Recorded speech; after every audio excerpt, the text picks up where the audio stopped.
Hello, Billy the Artist here, back with another drawing lesson, and today we are going to draw Jungkook from BTS. He's the first of the 7 fellas, and we're going to do the whole lot of them, and it's going to be a very, very interesting drawing. But before we go any further, please do like and subscribe, tick the bell to be notified when new How to Draw lessons appear, and have fun drawing Jungkook. We're going to get on with that. People have been asking me to do this, these guys, for a long time. So, again, just like the Harry Potter stuff, I am in and we are going to be doing it. But here we have, just to show you what we are going to be doing, is Ariana Grande and Queen Barb from the Trolls. But what it is you check out these in the portraits, How to Draw Portraits playlist, and there's also Billie Eilish. This is what we're going to be doing with the guys from BTS. We're going to be drawing a full portrait from the beginning right the way through. And even though I do How to Draw lessons for absolute beginners, if you check out How to Draw, just the How to Draw playlist, there's over 120, 130 actual lessons on there. There's lots of time lapses and all kinds of things as well. But the techniques that I use for absolute beginners, I use in these. And I just try to break it down to demystify drawing so as I can guide you from the very beginning to the very end. Again, the Ariana Grande, which is about a 4-hour lesson, very, very fine detail. I think the Billie Eilish one was about a 3-hour lesson. But I get this done really quickly to help you develop your drawing techniques. But again, do check those out. Do also use the hashtag #DrawingWithBilly. That would be fantastic. And just follow me on social media and you'll see other people using the drawing lessons. It's just a joy to encourage people with their drawing. So do check that out. Anyway, on the Harry Potter. These are 2 of the recent ones. We have Sirius Black and a bit of his nemesis, Bellatrix Lestrange. Now again, these aren't just full portraits. We've done the bodies as well. I did the SAS Who Dares Wins guys. But do check out the How to Draw Harry Potter playlist. I'm doing lots of the characters. There's over 30 odd videos on there now. I've done the badges and the logos. But again, we've got Bellatrix and Sirius. We have Dumbledore and Harry with the sorting hat, and there's many, many more. So I'm just being careful with these. Again, there's Harry, How to Draw Harry Potter, and so there are many. Oh, and the Dark Lord himself, he who must not be named. So I do these drawing lessons to help you and guide you in your drawing techniques and skills. So here we have the piece of paper. And again, I make these things very, very simple. If you check out the link now, How to Draw Anything Part 1, that's the absolute basics where you've got a blank piece of paper and you just use shapes to get the basic foundational drawings down. It's a 25, 30-minute video. It's put up over 6 years ago and it's helped loads of people. And I say in that you can draw anything from a bird, a bee, a flea, a tree, a horse, a house, or anything else. And that gets people started. And I had a wonderful comment of someone saying, oh, well, if I've got to draw an hour a day or 2 hours a day and I do 8 hours at the weekends, how will I get better?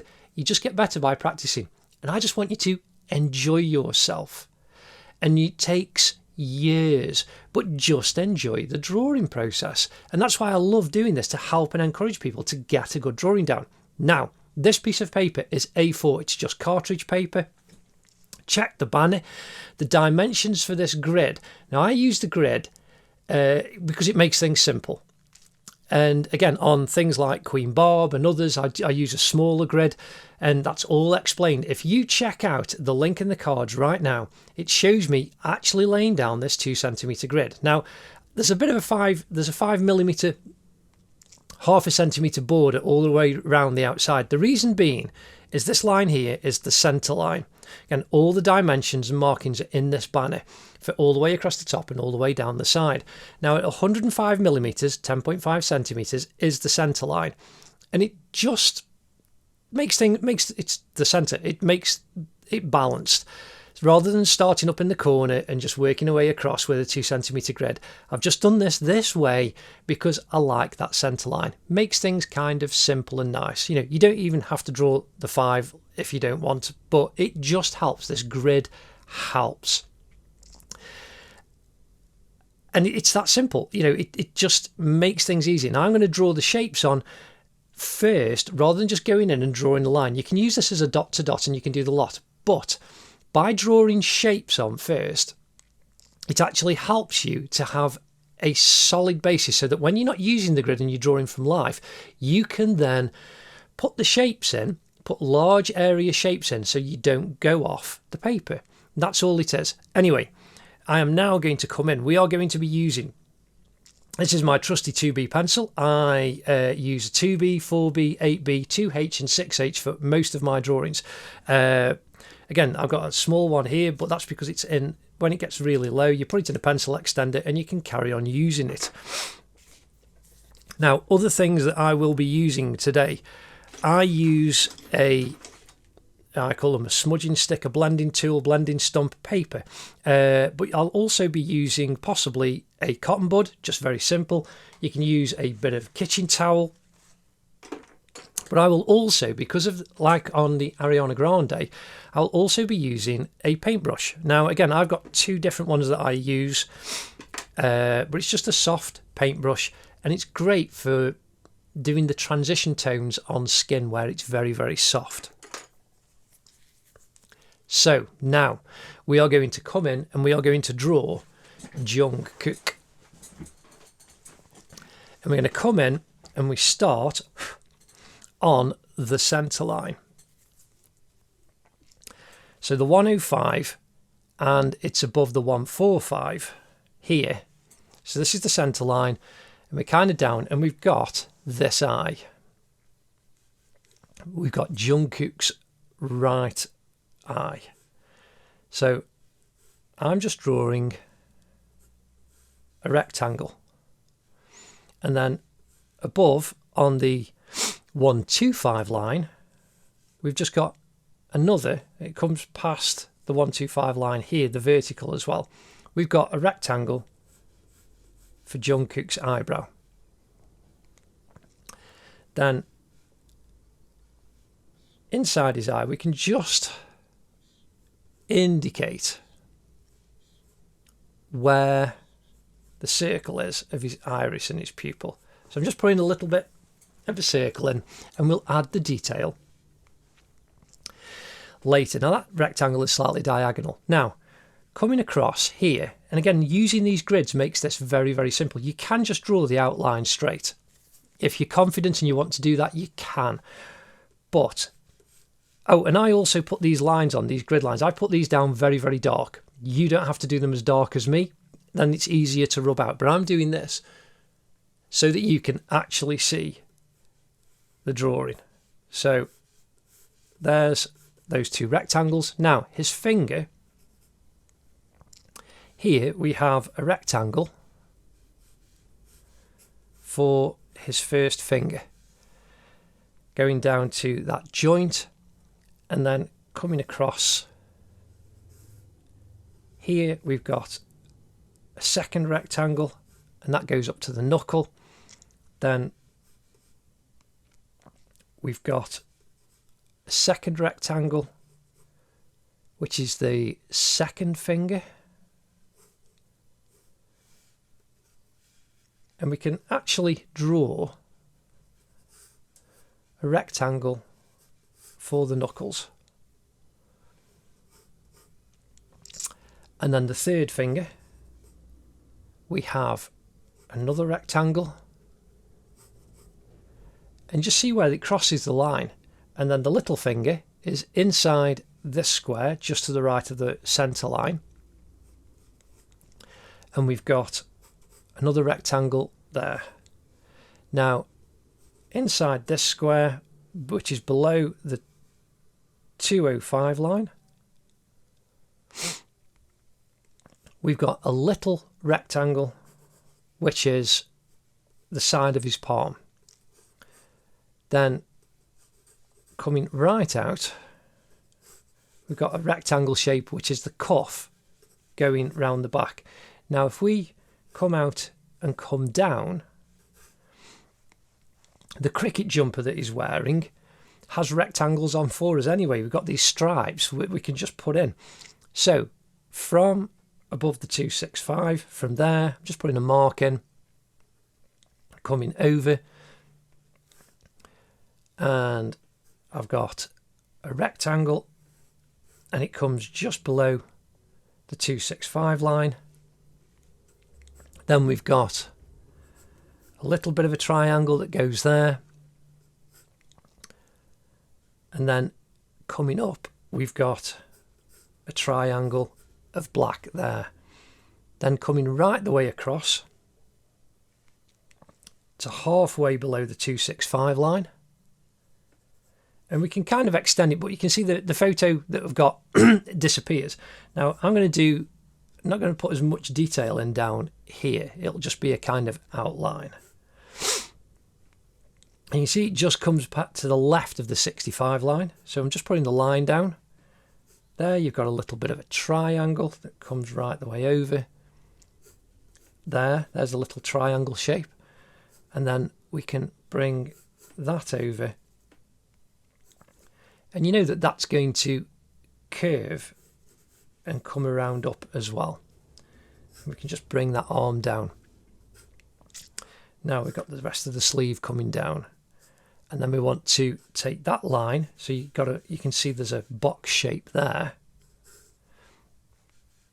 and then we've got all the knitting lines in the cuff. Now we're going to put those in later when we actually put the outline in, because we're just going for the basic shapes. And there, just by using the grid as a guide, we've got those in, and you know they're in the right place. And it doesn't matter where you start. You can literally start anywhere. You can start at the top now and come round. You can just go any which way you want. And just by using these shapes, it makes it very, very simple. So now we're going to come up, and we've got his thumb, and that comes up to the top of his eye, which is kind of in the centre. So really, we want that centre line. So that's halfway across that square. So I'm just putting a horizontal line in, so as I know that I don't go too high.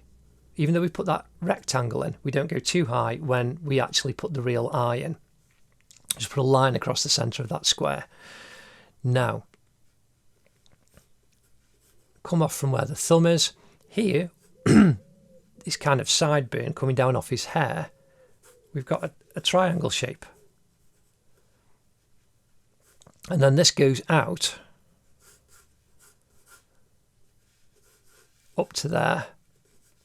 Now here with his hair, we've got coming up to the 85 line. We've got a little rectangle. Again, we can just put a little wobbly curve on. And that's that little bit of hair there. Now, from this point, you can see the highlight in his hair. It's going right the way up to the 65 coming down and the 45. We'll come over to the 65 first. So I'm just putting a little rectangle in for where the highlights are in his hair. And then we've got this rectangle of dark that comes through the 105 to the 125.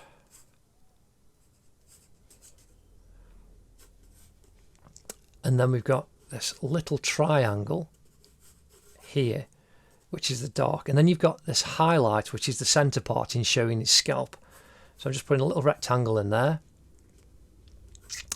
Then here we've got a nice triangle that comes over to the 145. Again, it's just this highlight of shape that comes down to the 85 line. And just by using these shapes, it helps. And we need to come over now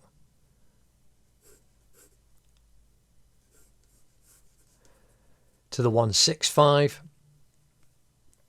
And if we come down, you can see now by the 125 horizontal line, we've got this little diagonal line there. And then we can go up to about halfway. And there we've got a little triangle, that rectangle coming down. We can bring the diagonal up there.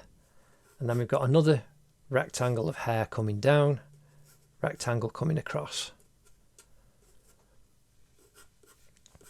And that's just putting these shapes in very, very quickly and very simply. And it helps us to build up the positioning. So now we've got his left eye.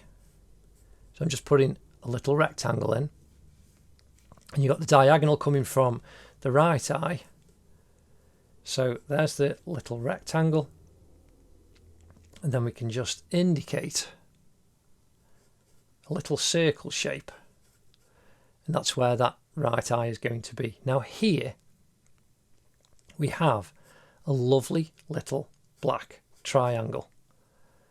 And then we've got the side of the cheek coming down. Just kinks out there. And then it comes down to the 185 line. So you come over to the 185 and you can see there's a little triangle shape there. So just make the triangle.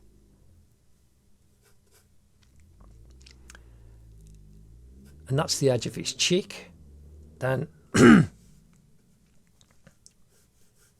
we bring a line across the bottom for the chin, go across. That's the outside there. Now his lips on the 185 line,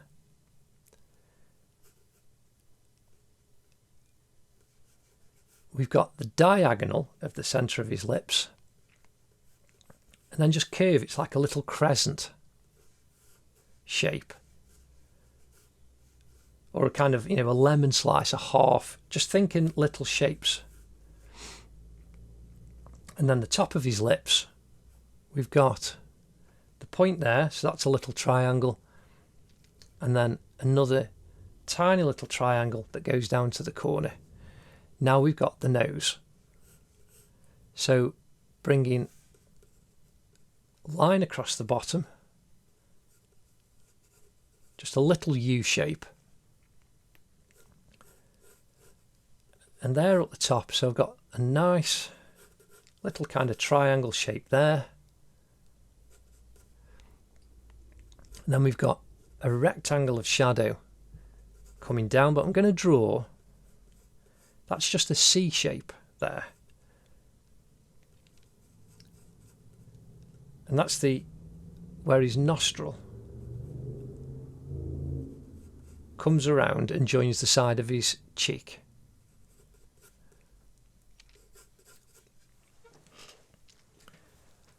Now if we come back up to the top of the head, above the 45 line, I'm just putting a line in across there, comes to halfway, then come across, a little triangle there, and it just keeps coming out to the edge of his head.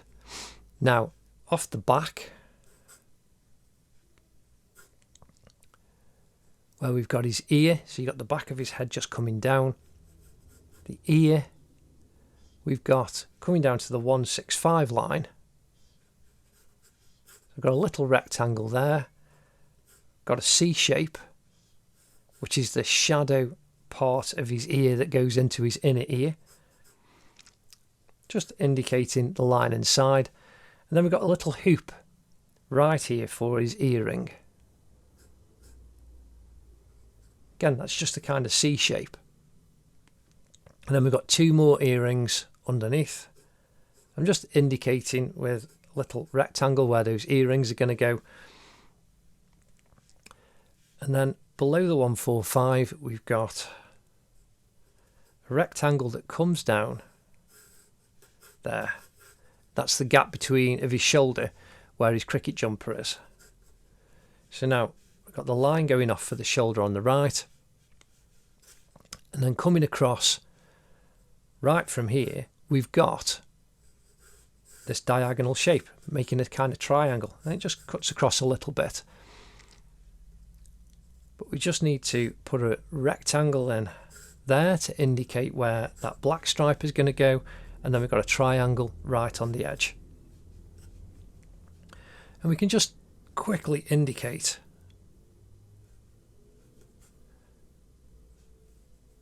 where the fold lines are. And we can just put those details in, and we've got the cabling. We can just add all that in, but we're just trying to get an overall shape down. Now underneath his chin here, we've got a little rectangle,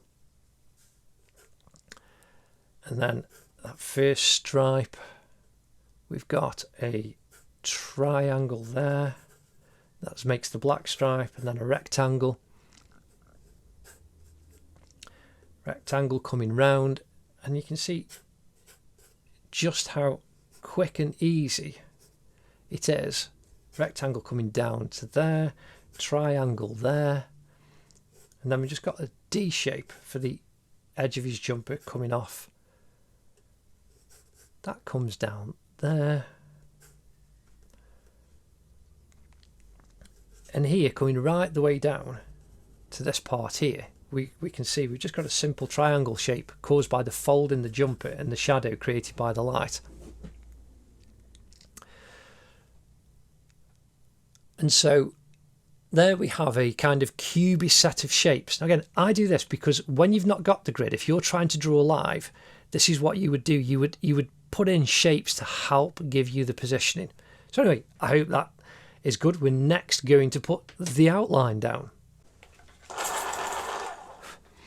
Just sharpening my pencil so I've got a sharp point to start doing the detail. Now, I'm coming in and I'm going to use this piece of paper to stop my hand from smudging all the lines that are already down. And again, you will get, if you don't use a piece of paper to protect your hand, you will get very, very dirty. So, now we're going to start with Jungkook's right eye. Now we can see here that we've got this halfway line that we drew, and we've got the rectangle that we actually put in. And so the top of his eye, the curve, is not going to come above it. And then we've got this little triangle on the right, which is where his tear duct is. Now it curves up, and the top is about a third of the way on the centre point. And so we can curve that up and over. And the far side of his eye is pretty much level with the corner of his tear duct. And that's then going to curve up. So just look carefully, and it comes across and comes down. Now, inside his eye,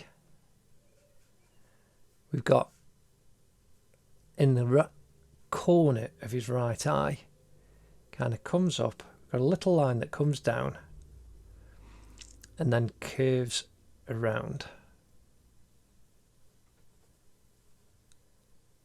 And just like you've got the top up there, the lower part is on this side and then curves up to join. And we've got the dark right in the corner. So I'm just bringing that curve line all the way around.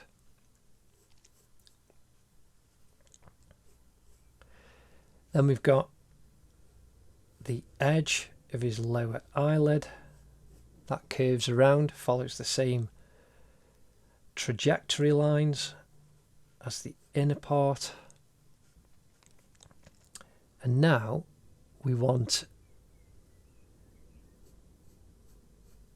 the circle of the outer part of his iris. And it comes down, just touches just above or just on the actual lower eyelid.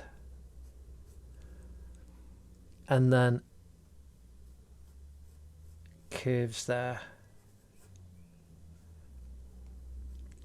Can just indicate where his pupil will be. Now we've got the highlight here. Now I'm just drawing a little circle, which is going to leave that clear. Now we've got some kind of reflected light right across the bottom. Now I'm very carefully just filling in. This is all with a 2B pencil. I'm just filling in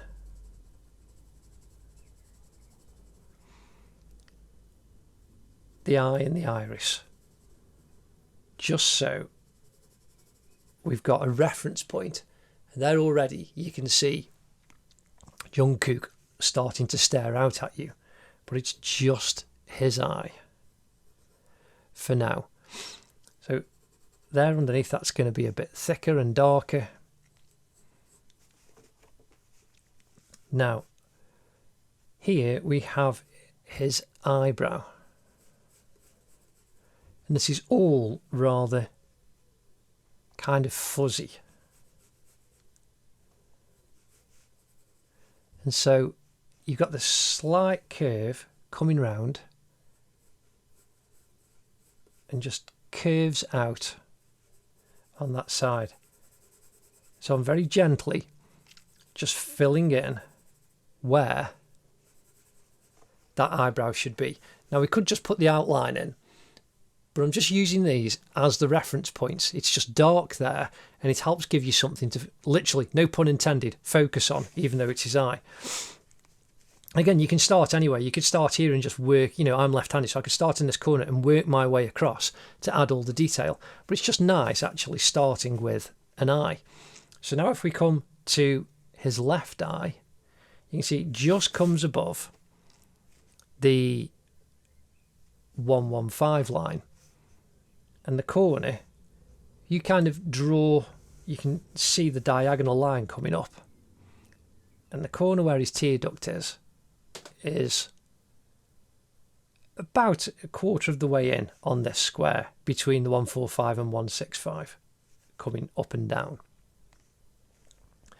I put a little pencil line, and it curves up and goes just above the 115 horizontal, and then just comes past there. So I'm just drawing that lovely arc for the top part of his eye. Now the tear duct in the corner just goes up a little bit, so you've got this kind of little V, and then curves and kind of goes horizontal underneath the eyeball very slightly, and then starts to curve back up, and it's inside the 165 line. So that's your curve going up, and that's the line right next to his eyeball. Again, I'm drawing these very dark. You don't have to, I mean, you do on the top parts because they are dark. You know, these upper lines are actually dark, but the lower lines, not so dark. So you can go a little bit lighter. I just need you to see this so that you can copy and enjoy the drawing process. Now, right on the 165 line, if we follow that round and curve it, we've got the upper part of his lower eyelid. And then there's a very slight lower line underneath. So I am drawing that in very lightly. It's what us older ones call the bags under our eyes, but these young whippersnappers don't have big bags under their eyes like us older folks just yet. Age will catch up with them one day. So just be very, very gentle drawing those lines on. And again, I will get back to that later. So right in the corner, we've got the tear duct that comes up. And then we've got the circle shape, comes down, touches the lower eyelid. And you can see how that's about on the third line. And we can curve that down where it joins. Indicate the pupil in the centre. Now the highlight is behind his hair. It's kind of there, but not at the same time. So I'm just going to kind of indicate it the same. But we've got all of this hair off the front of his left-hand side of his fringe covering his eye. Now I'm just filling that in again, just so that we've got Jungkook's eyes looking out at us. Now again, above here, we've got his eyebrow that comes across, and it's behind the hair. So I'm just using the side of the pencil to carefully indicate where that eyebrow would be, and the hair's going to go over the top of it. But already now you can see we've got a face starting to look out at us. But by putting those shapes down, makes it really easy. And again, you can, with the grid, you can just go straight in and start doing the detailed outline if you're confident enough to just basically do a giant dot to dot. So now we are going to do his nose. And you can see where, coming down, we've got the edge of the nose, and it kind of matches up with kind of just inside the iris. And it's just past the halfway point between the 145 and 165 vertical lines. So we've got the edge of his nose, comes down, then where we've got this U shape, we can put that curve right the way across, and that is coming up to about the halfway point. And then you've got his right nostril, just curves across where we've got this C.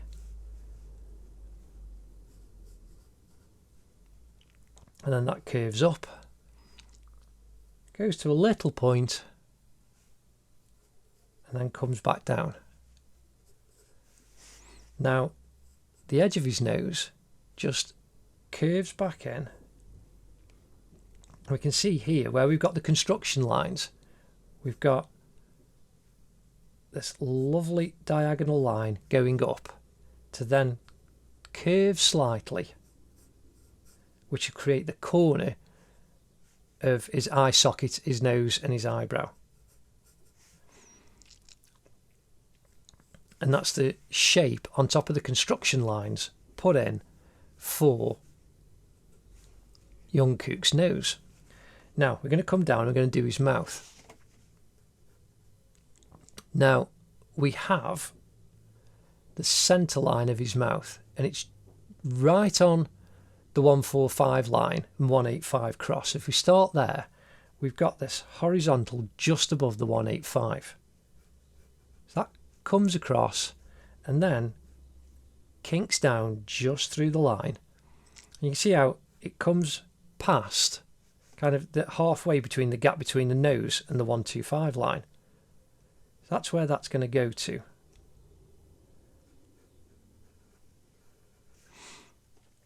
Then we just follow the curve up a little bit, which is the centre part of his mouth.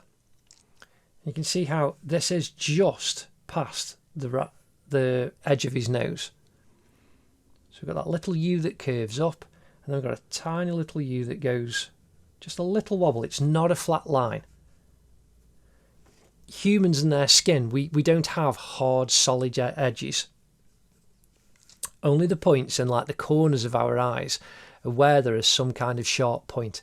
That's about it. And so always think of fluid lines. Now we come off the corner and we've got this lovely U shape that we put on with that kind of lemon slice for his lower lip. Now the lowest point is actually on the 145 line. So if we bring this lovely curve down, that's then going to curve across and come up and join the edge there. Now we've got that very kind of top lip, the centre part between his nose, where we put the top line of our construction lines, and then you've got his actual lip underneath. The skin of the top lip is just underneath that part, but you've got this incredible shadow created by that shape. So follow the line up from the centre line, just comes up, curve it across a little bit, and then curve it up a tiny little bit, and then that goes out to the edge.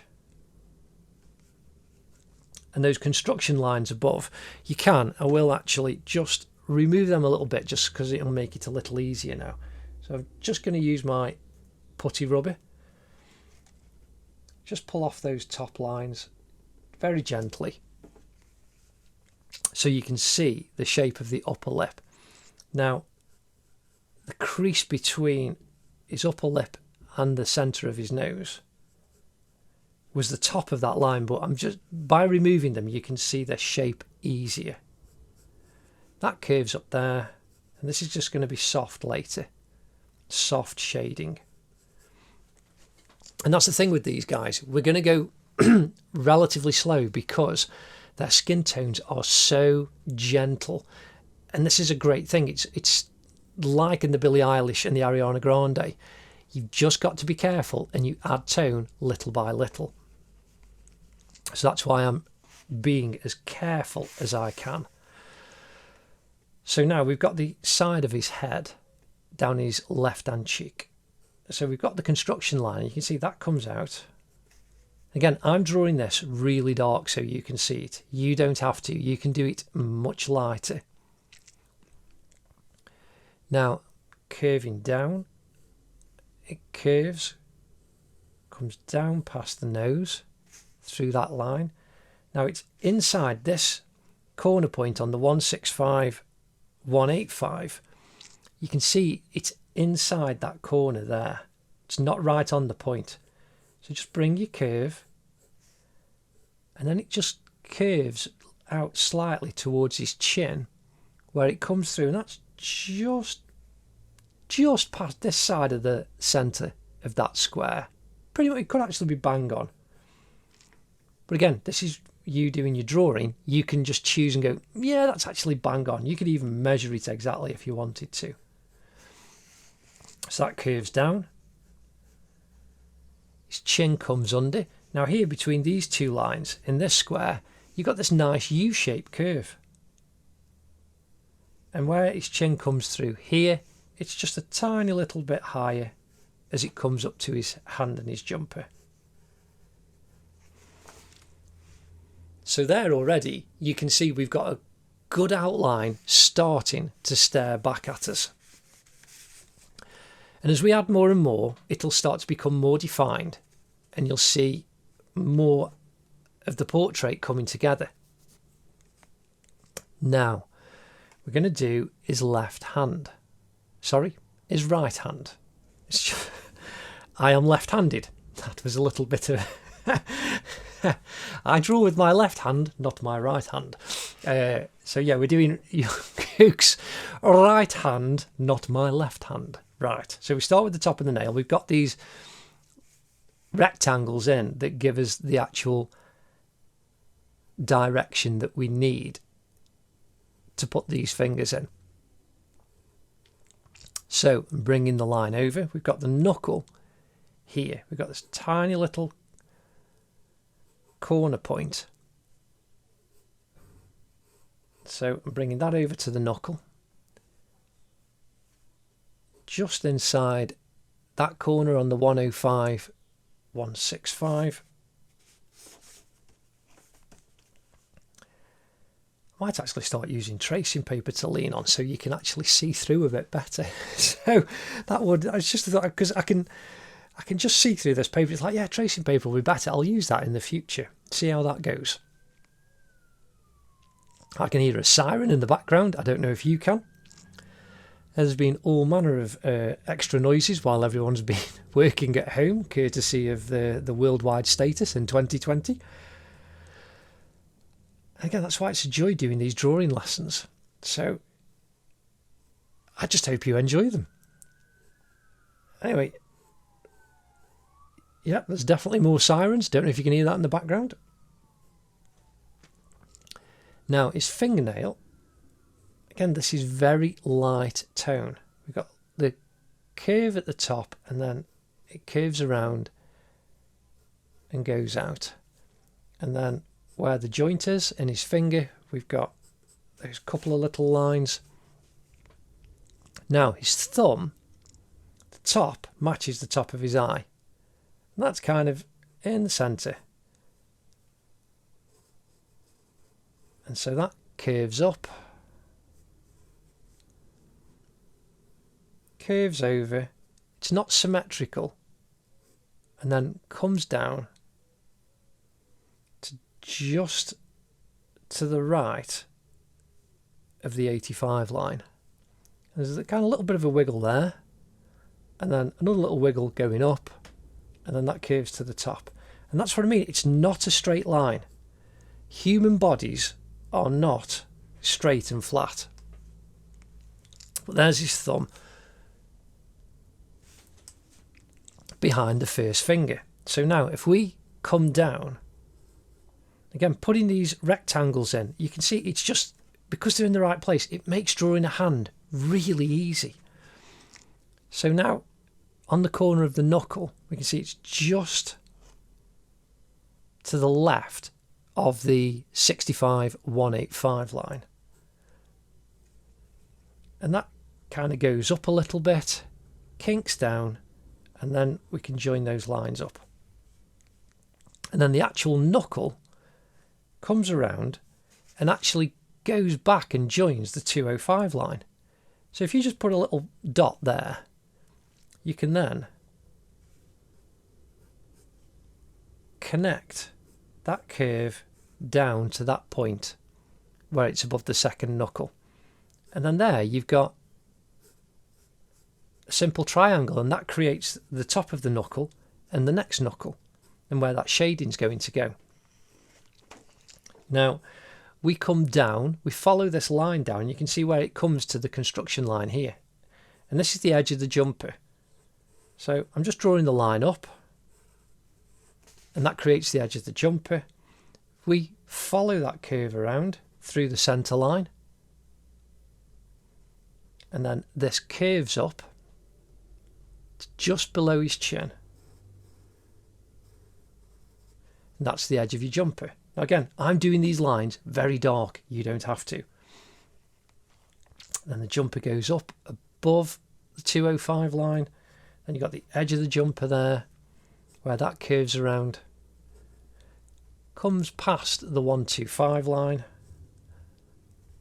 come down, then between the 225 and the 245 it just kinks out a little bit, curves, and you can just follow that line all the way down. Now you can see we're getting stronger definition. So now if we come back up, we've got the top of his second finger, that curves around, comes down, we've got just on this triangle of the 85-185 line,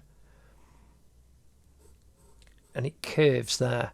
Now if you just do a little line above the top, that's going to be your shade in between the finger. Now I'm just filling that in so you can see, and we've got the guide, and you can see how that then is going to go up to that top knuckle part. You then curve the finger over,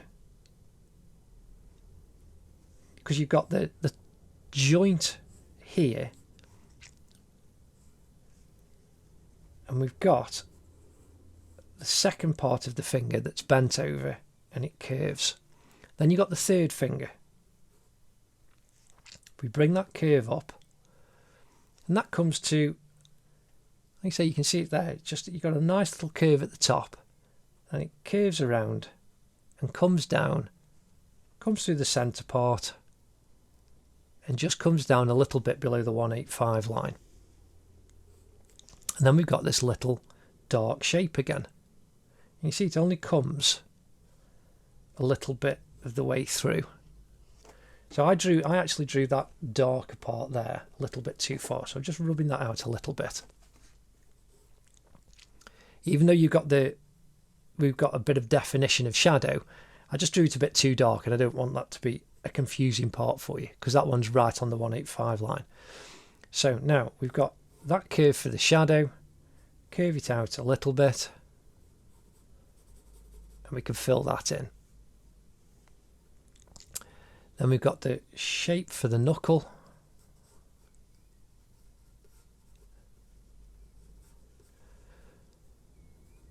And you can see how that curves and the finger goes all the way up there. And then we've got the little finger. Again, just inside the centre line and the 205 line, we have the line goes up.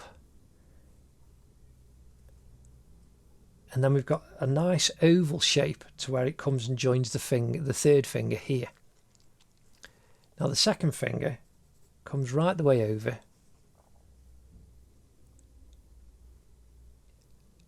And it just nicely fills that area. And it's just past. Again, we went a little bit too far, but this is the joy of the construction phase. You actually build your drawing up, and that's why you can put these lines in, because they're the foundation. So you can see the finger is over, the edge of the little finger is over the halfway line, and that curves up and just curves out that little bit. And then we've got this lovely little curve inside that creates this nice shadow. Curve at the top, goes through. That's the join between the two. Just a couple of lines for the joint and the finger. And where that is there, that's, we've gone through too far with the jumper. So you just rub it out. Side of the finger just comes down a little bit. Then we've got the knuckle. We can just indicate where that shadow is with a little curve.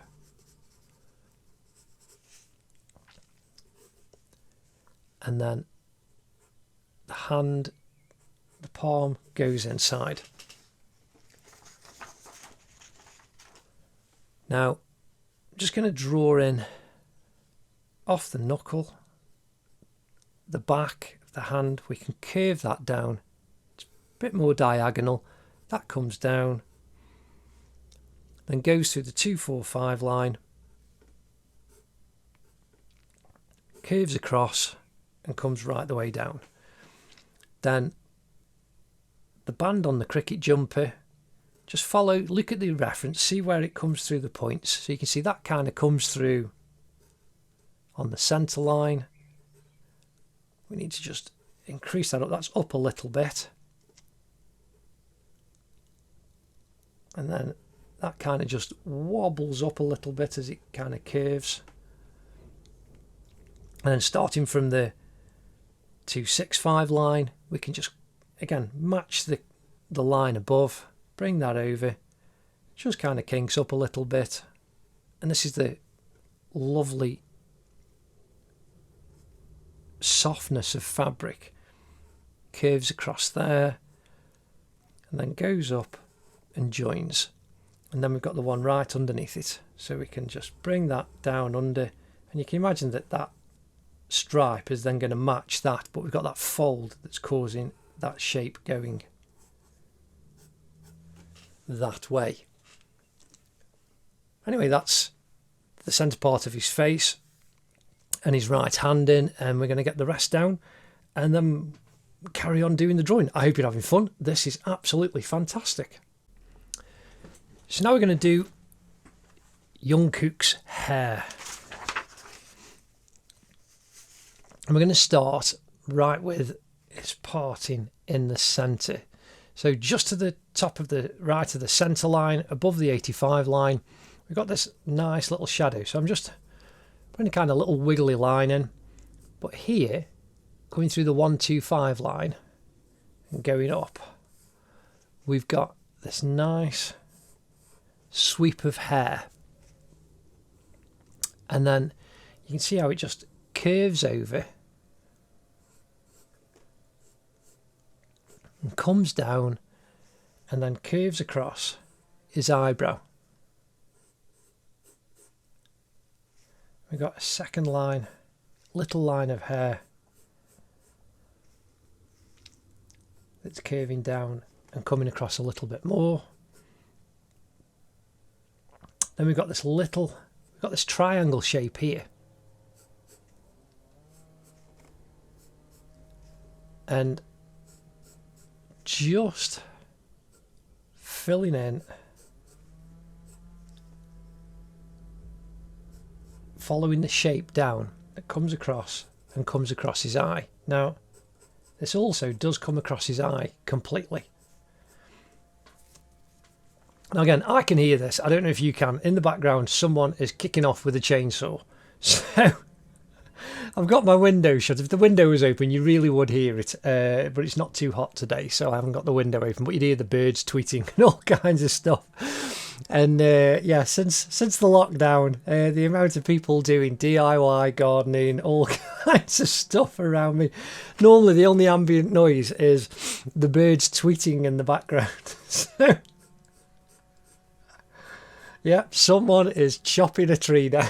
Oh, it's a load of logs for the wood bit, because it has gone colder. We've just had this glorious weather for a little period, and everyone was out in shorts and in their gardens, self-isolating and all kinds of stuff. And then all of a sudden it's gone really cold.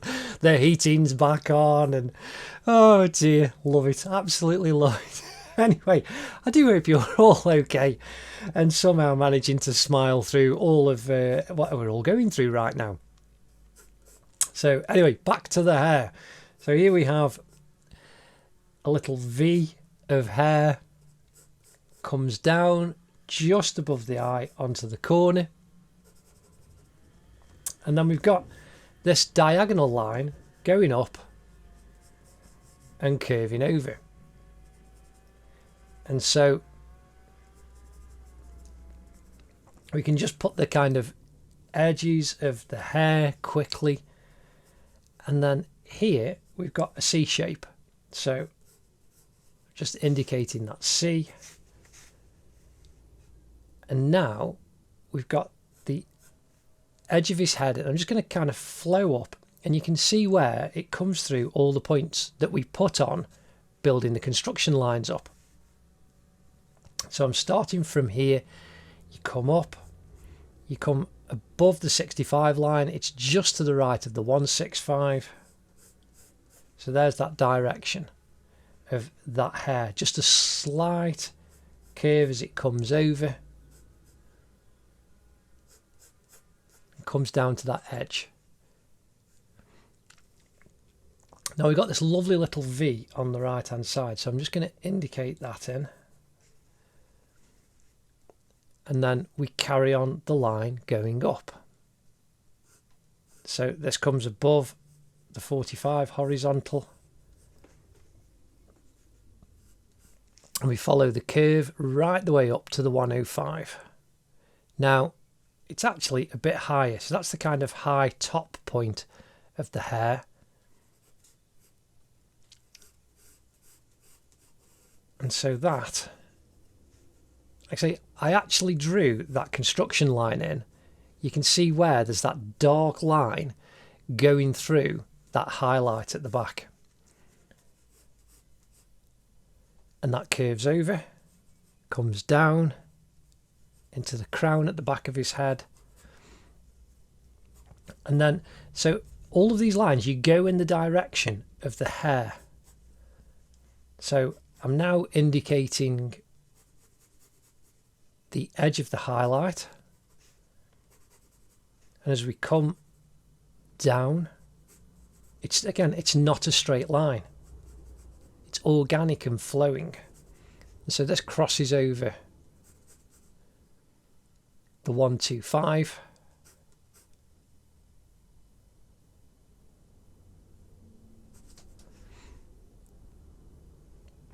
and then right on this corner point of the 125/65,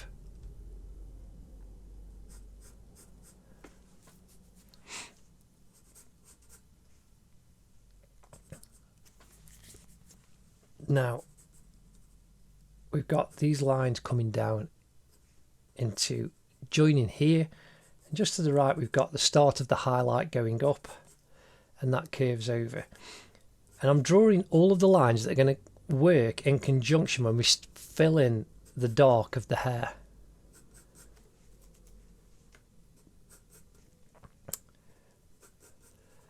Now, as we come up inside these squares here, we've got the highlight lines going all the way up. We've got that little triangle that we put in. That's our guide, our basic guide. And that helps us to put in those indicators where those highlights are. Now again, on this side, we've got the highlights. You've got the dark line just coming above there, some coming down there. And that just helps us to place everything that we need to get the accuracy of all of the forms of Jungkook's face. So here we've got a kind of, it's a bit like a figure of eight really. So I'm just doing a little wiggle, and then that's the centre part of these parting, right and down into his scalp. And then coming to the left of the 85 line, we start to curve over. And you've got that shadow going right up to the back. And we've got these rectangles. This is the basic shapes for all the highlights. Now again, I'm doing, like I went that way, I'm doing the lines in the direction of the way that his hair is combed. I can bring that down just to the right of the centre line. We've got hair that comes out and it comes right across. We've got the main part here. So we'll do this one first. This is right on the centre line. So this just comes down between the 85 and the 105. Just put a slight inward curve. And then it comes over and goes down right to join on the top of his thumb. And then just inside the centre line, we've got that little gap showing through to his forehead. Then we come off here and we just need to be careful. This comes to the centre line, the centre of this square between the 105 and the 125. So it comes off from the centre line, curves over, through his eyebrow, and curves above the top of his eye. And then you've got a kind of V that goes off and comes up to this point. And then another one that comes down kind of halfway between that centre point and the 125 line. And that goes up and joins there. So you've got that curve going down, and then you've got a hair just coming off and going across his eyebrow. Now we've got the edge of the highlight coming down on his hair here, and he just kind of kinks down a little bit, and then you can see here it goes straight up.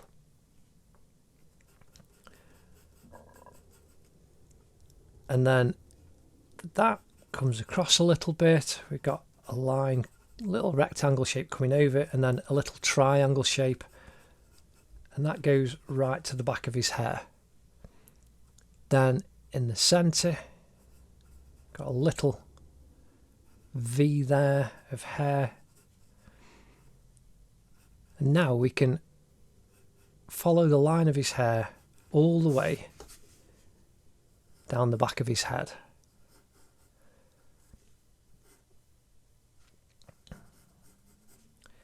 Again, I'm just slightly fuzzing the line because it's organic. I mean, you can just do it solid, it's absolutely fine. But we can add the fuzzy bits afterwards.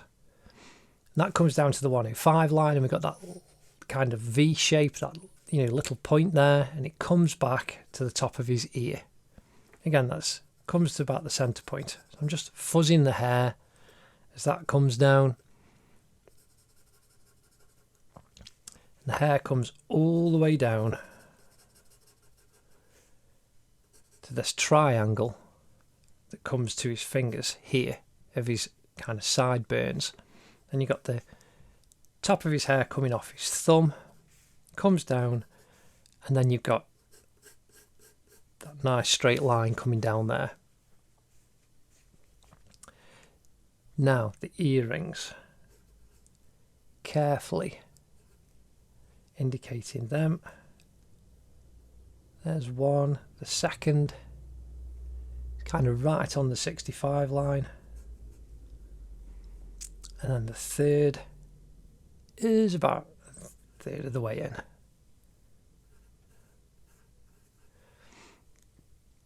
Now you've got the bottom of his earlobe that comes underneath and goes through those earrings. But it's all in nice shadow, so that'll be kind of quite soft.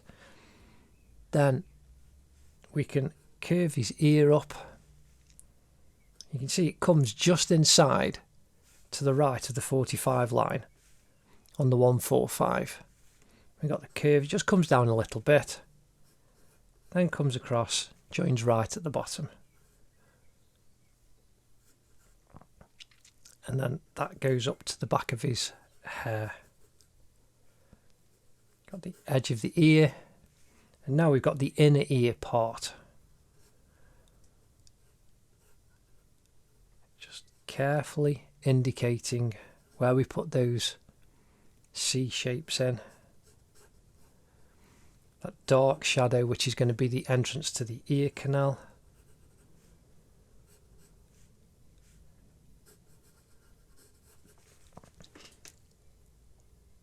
That's looking pretty good. Now, coming off around the back of the hand, we've got this construction line that goes up and actually comes through here. This one's a bit far over, so we need to just redirect that line a little bit. So we've got a little C that comes round and that curves over. And then you've got the ribbing on the fabric underneath, just indicating where that little shadow is. And then the back of his shoulder going behind the back of the jumper. A little bit of ribbing on the jumper there underneath. Now the white band that curves around, goes up there, goes about halfway and curves, and you get a little kind of curve at the top. Then you get the black band that goes from just about past that line, curves down underneath the 165 before it comes across.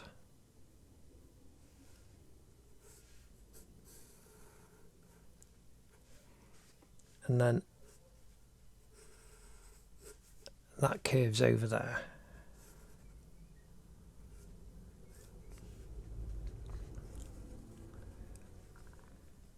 Top of the jumper, and then that black line with that fold.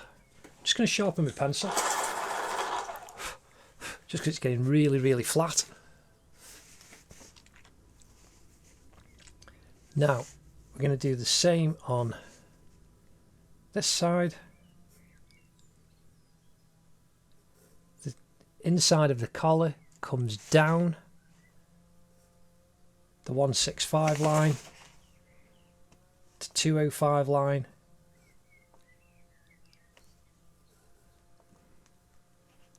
and then that comes right across to the 145. You can see that line that comes there, and the 225, and then it just kind of, it fuzzies out, it goes a bit soft, but you've got the black line above it, and that just comes across gently there. Now the black band that's inside goes up, just follows the construction line that we put in. Then you've got this little fold of fabric there, you've got a little V there and a little V there, and then that'll be shaded in. Now coming off from the side of his face below the 145 line, we've got the white band, and that curves and gets quite close. And we put the rectangles in just quickly gets quite close to the 185 line, and then comes down 2 squares to about the centre line. So we can just follow that curve down, and then that comes across through the halfway on the middle of that square. And it comes across, just curve it to where it joins his right hand. Now the black band curves out, down, curves around, and then just comes to the right of the 185 line, and 185 horizontal as well. That curves across, but then you've got a little wobble for this top white band that goes over the back of his shoulder. And that comes down. And just keep looking at your reference where you need to draw the lines through. And then we need to finish off the black stripe there. And then we've got all of the cabling. Just very quickly we can indicate this, because I'm not going to go for full detail. If you want to do this absolutely accurately, you've got to spend hours putting all of these construction lines down. But here we've got that little curve for the knitted cabling, comes over the top. This is just the patterning in his cricket jumper. And then again we've got the cabling coming down here.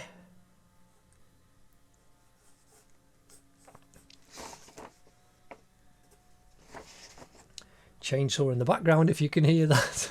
It's just, I really don't know how much you guys can hear. Again, I know when the window's open you can probably hear everything, so anyway, I can hear it, and I don't mind giving a little bit of commentary. So we've got a little kind of S shape for the cabling there, and then again, and these are just little indicating lines, and I'll kind of wiggly artify these a little bit more in the drawing. Coming off from the stripe there, we've got a little shape, and then that comes down there. Now these ones all around the cuff, we'll start with the centre line, and it just comes off at a slight angle, and it's just a long thin rectangle. And then going to the right, we've got 1, 2, 3, 4 inside this set of squares. So got 1, 2, 3, 4. We start at the top, and they're kind of going to follow the shape from this first one, because that's just the way that fabric that's knitted will hold itself together. But it'll also fold around, so the next one here that's coming just above the centre line curves around the hand slightly at the top, so then that comes down, so you've got a little bit of a curve as that comes down, and it's not too straight. Then the next one curves out and then curves at the bottom, and then finally we've got this one, it kind of goes out and then curves.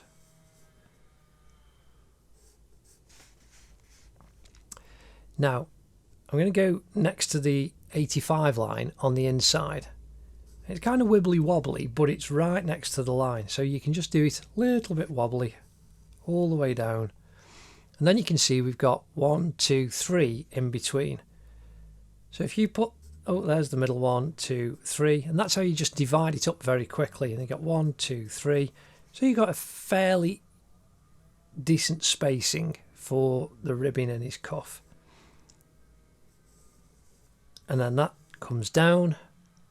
The next one curves a little bit at the top and then comes down. And then the last one, again, it curves slightly, curves back, and then goes down. And then on the edge here, we've got a really thick stretched one. So that comes all the way down. And then above the centre line there, that's going to go up. And then you've got a V shape there. Now, again, all around the collar, you can see at this bottom part, this is very bleached out and highlighted, so you can't kind of see the ribbon. But then here, underneath his hand, you can just indicate loosely the ribbon. So now it's curving over. Just like the hair, you just follow the direction of the fabric over his shoulder. And then as we come down here, with inside this square, we've got the cabling in the knit. That curves up, then you curve over, goes through.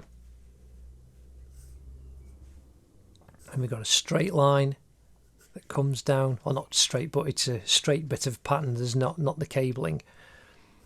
And then again here we can follow the straight weave in the knit, and that comes all the way down and joins down there.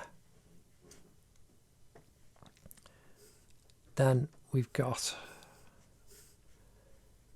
the weave again, that curves, comes through, goes up, curves right through that part. Then we've got the crease,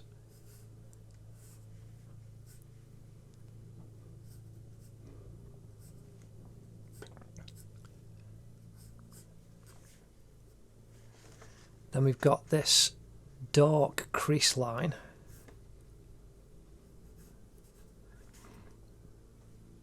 and we've got a straight bit of weave in the knit that curves around, goes into the dark,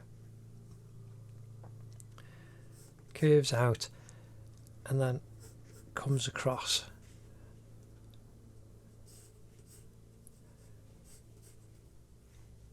And because you've put the construction lines down, this is what helps guide you when it comes to drawing in all of the shadow. So, right, the 2, 4, 5, that's where that darker line is.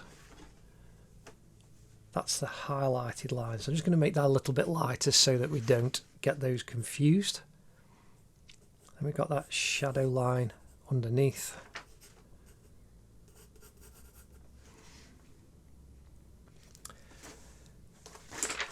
And so there, now we've got our complete outline of Jungkook down. And then after that, we're going to rub out all of the grid lines and the construction lines, and then we can actually start shading him in. Now I'm going to come in and rub out all of these construction lines and grid lines.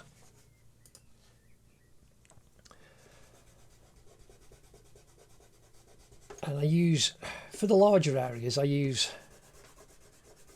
just a big eraser. This is a Mars plastic. It's just one that I use. It's not, it's all, things like this, it's all personal preference. I'm pressing the paper down as well with my hand just so as it doesn't move, because I'm pressing down quite hard to actually get these lines off. So, and I kind of artfully rub these out a little bit, so they still kind of show, just because I kind of like that effect for these how to draw videos. And but because they're more complex portraits,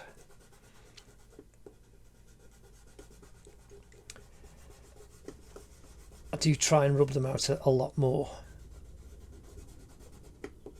so that it doesn't affect. Now here you can see we're starting to get to more detailed areas, and I could end up rubbing out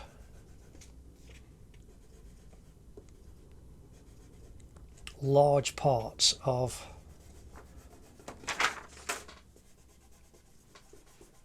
my working out of the underdrawing and the outline.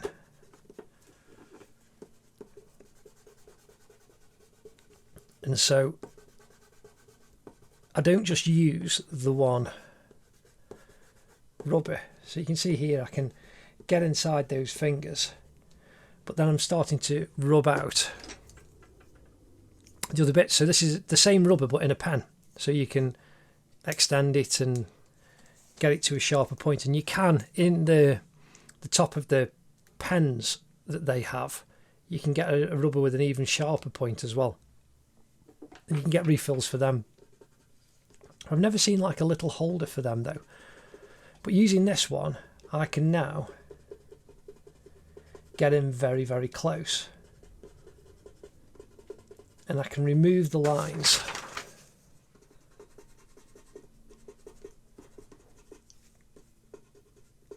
that are all around the drawing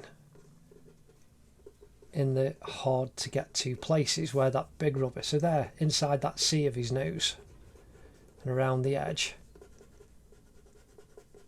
and the construction line down the side of his nose and the bottom part, and then that bit above his lip and inside his lip, down the side of his mouth and his cheek. I'm able to, and even inside the eyeball and by the side of his eye, I'm able to get very, very close and not destroy a lot of my underdrawing. But we just need to remove these so that we can then detail up our drawing. So that's inside the black stripe, down the edge. And this is where, as I say at the beginning, I draw these lines on very dark so that you can see them. It's in the link in the cards, the link to the laying the grids down video. And I think I even, in there, I actually put the grid down in pen so you can really see it. But I do show, if you drew the grid on with a 2H pencil or very, very lightly, just removing that construction line. If you actually did that, you wouldn't see it. And you can actually see that in the video. You wouldn't actually see any of your working out of the construction lines. So now just working around the hand, around his ear, taking the construction lines off around and the grid lines off around the knuckle, in between the weaves,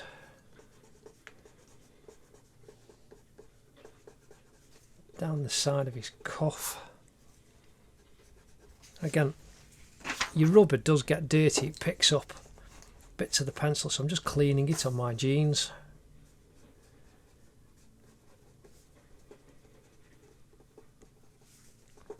And then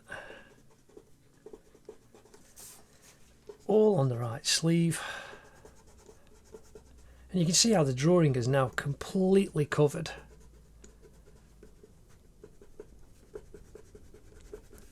with spent bits of rubber. So I'm very carefully removing in that collar bit, right on his face.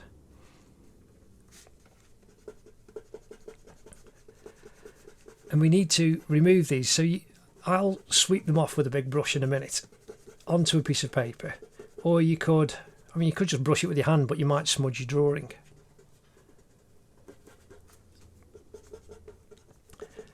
And so you can see there, I've used that as a drawing tool.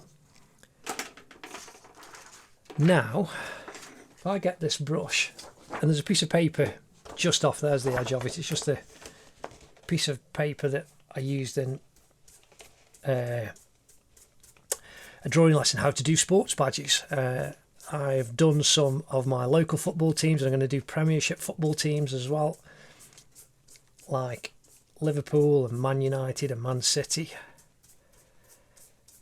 Arsenal, and all the main football teams are going to do those.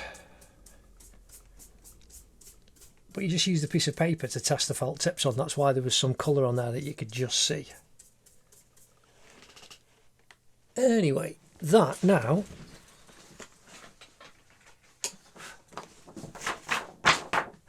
looks very clean.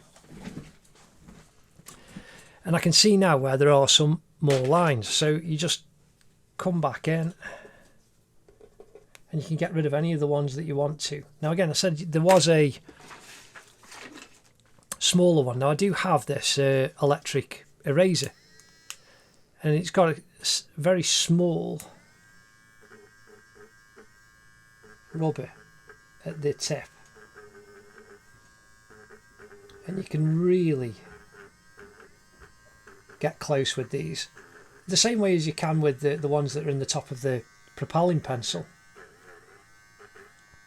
But this is just really, really quick. The same way as I use an electric pencil sharpener, this just speeds everything up.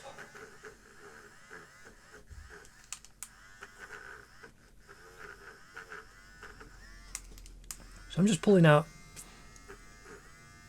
little bits that I missed and couldn't quite see because of all of the rubbings out.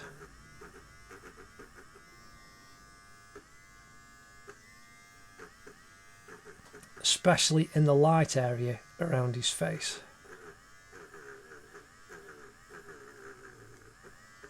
So again, just pulling off there above his finger, all of that grid line.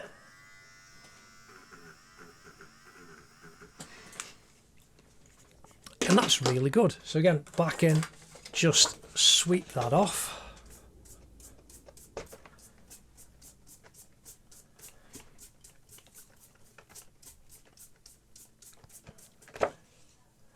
That's absolutely fantastic. And again, I'm just going to, that's a bit dark down the edges, I'm going to get rid of those. And I can still see these a little bit, and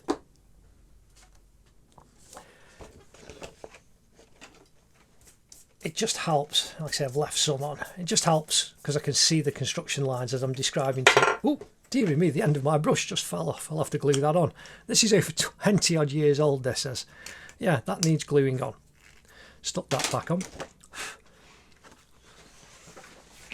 Oh, danger at work in art. So now I'm going to sharpen my 2B pencil. But here now you can see we've got the complete outline down of Jungkook.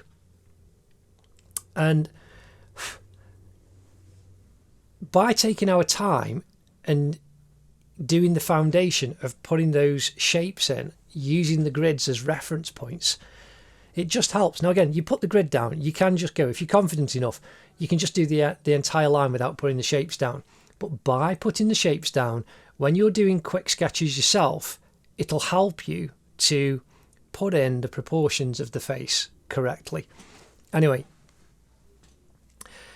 now we've done that, now we actually need to start shading in Jungkook.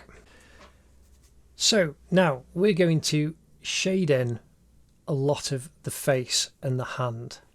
Now there's the strongest highlight is around here and on the knuckles. Now you can see there's a lot of white or whitish tone because of the jumper, and it's brighter here on this side. You've got the shade down the side of his nose, shade down the side of his face and underneath his hand here. But we've not got a large area of bright white.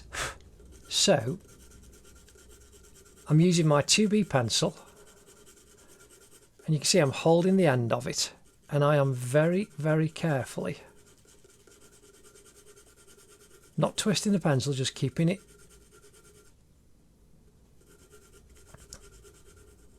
going down. Now, I've just noticed, caused by the rubber, a smudge there,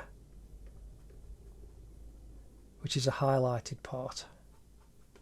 So I'm just coming in with my putty rubber and pulling that off, because that's going to be a highlighted part. Again, I'm very, very carefully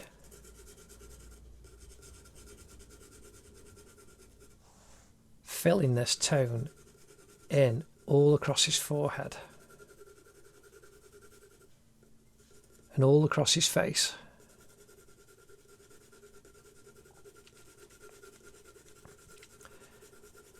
But I'm going backwards and forwards, and I'm just gently letting the pencil do the work. Again, I'm doing this very carefully. This is the same as when I did Ariana Grande. I didn't want to rush and cause myself a load of problems, because you've got to add this tone on gently and carefully. And it's better to add tone, it's easier to add tone than it is to take it away. So we've just filled in all of that shape. Now coming down, doing the left hand side of his face, inside his left eye.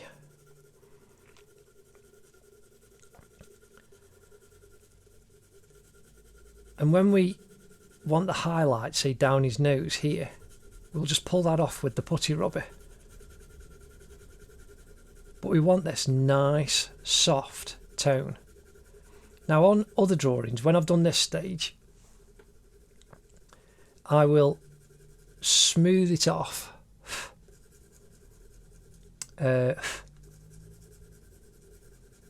using a piece of kitchen roll to get a general all over tone. But because the transitions on this are so soft, I might just do it at the beginning on the very light stage, but that's why I've got the cotton buds, and also the brushes,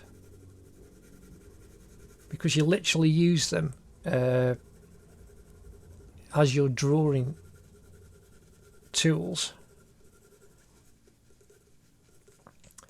to build up the tones little by little. Now again, the Ariana Grande was about over 4 hours, and I did actually split that into multiple parts, and I don't actually say at the beginning, oh, this video is going to take 1 hour, 2 hours, 3 hours. I just do it until it's complete. So now we're coming down the hand, and this is the whole point of it. You don't know exactly how long it's going to take when you're trying to do a representational portrait or a photorealistic portrait. Now again, I'm doing these very, very quickly, but if you want to be absolutely photographic, you have got to spend days and days and days and days and days. And there's a wonderful artist, British artist named Calvin Okafor, and he can spend 8 weeks on one drawing.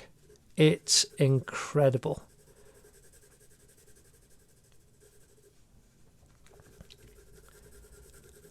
And he's developed his skills over a couple of decades. It's just amazing to see what he's actually done. And the most recent one that I saw him produce was of the singer Prince. Absolutely phenomenal. But that's what you can do if you spend days. You know, we're doing this in a matter of a few hours. So there, we've just filled all that in. Now, I'm going to come in again with my putty rubber, because I noticed as I was doing the hand, I've got the box line construction lines that I didn't completely erase. So I'm just getting rid of those in the areas where I don't want them to show up. That's like down the side of his finger there. Now, I've got my kitchen roll, and you can barely see the pencil line. The pencil line is actually very smooth. It's not like you can see the individual lines as I was going backwards and forwards.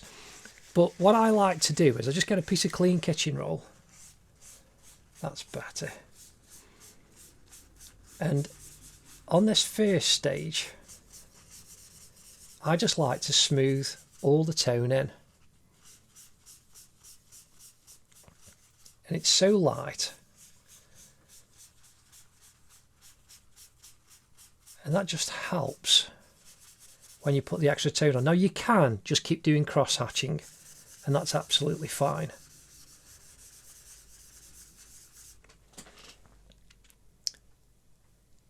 Now there we've got that first layer of tone down and on Jungkook's face. Now what we need to do is just build it up. But I use that, again, you can use a brush straight away on that, but I use that, and I might do it again, just to smooth that actual first layer of pencil down. And it just helps. It's just a technique that I decide to do. You don't have to. You can just do the drawing straight in. Now I'm going to come in. Now I'm going to rest my hand. I've decided I've got some tracing paper out, so that as I move this around, you can actually still see what's underneath. Again, something I should have done a long time ago. Now I'm just pulling out the highlights in the eye. Just dabbed it with the rubber. But I put that down so that I don't smudge the drawing underneath. So again, just my 2B pencil, and I'm looking, and we've got the shape of this shade caused by the shadow, caused by the hair on his forehead.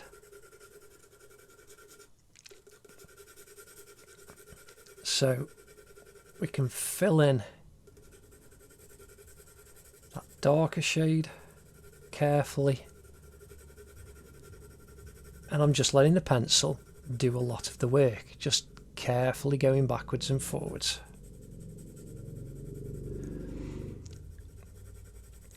And right at the top, it's just darker, that little bit.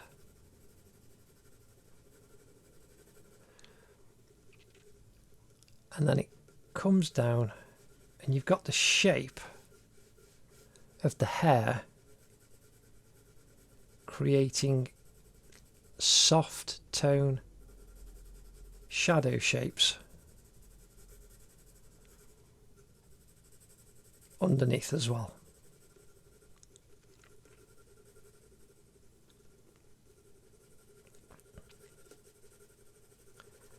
Again, I'm just carefully adding tone, and we want to do the same underneath the hair at the top on this side.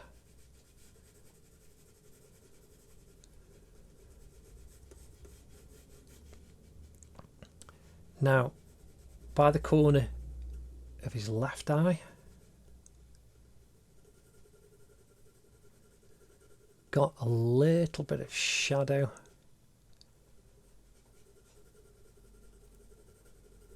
Curves up onto his nose a little bit.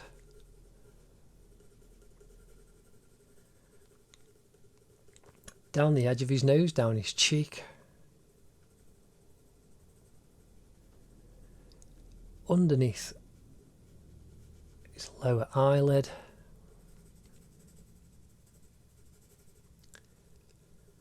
And then coming off where his eyelid. Now I did actually rub some of that out. So I'm just placing my left hand on top of my right hand just to create a bridge.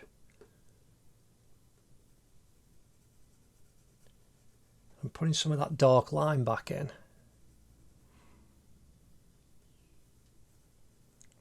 Right in that corner. Before we do A little shadow going off to the side. Now, back to the bridge of his nose, we've got a little triangle of shadow here. Very slight.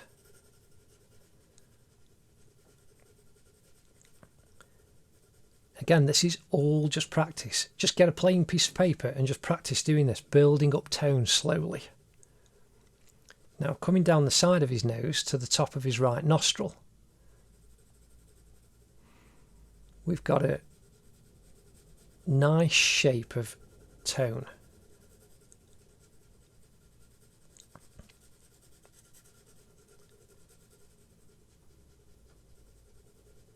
And that just goes up and it kind of forms a triangle on the top of his nose here. And you can just see that appearing very carefully and very slowly. But I am doing this rather quick. Again, you can take your time. And I'm just squinting and it helps you to see the shape of the shadow that you're trying to put in. It goes that little bit darker at the top. Then curves up over his eyebrow.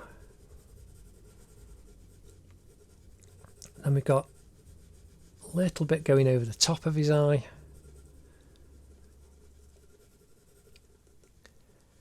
And then coming down from his tear duct down to his finger,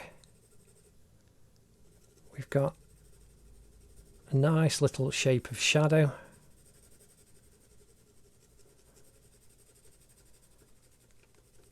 And then it gets darker to the right part of his eye, behind his finger and thumb. Now, I've not gone too dark yet. We'll build that up in a bit. And again, going up above the top of his eye.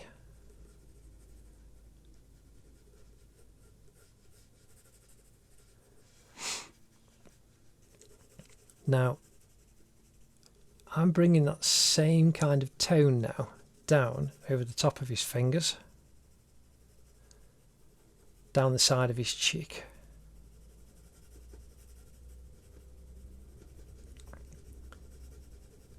And I'm not resting my hand on and pivoting from my wrist. My hand is moving carefully. When it's on the paper, if I was here, I'd have that tracing paper, but because I'm off the page, I can just let my hand move freely. And I'm pivoting from my shoulder.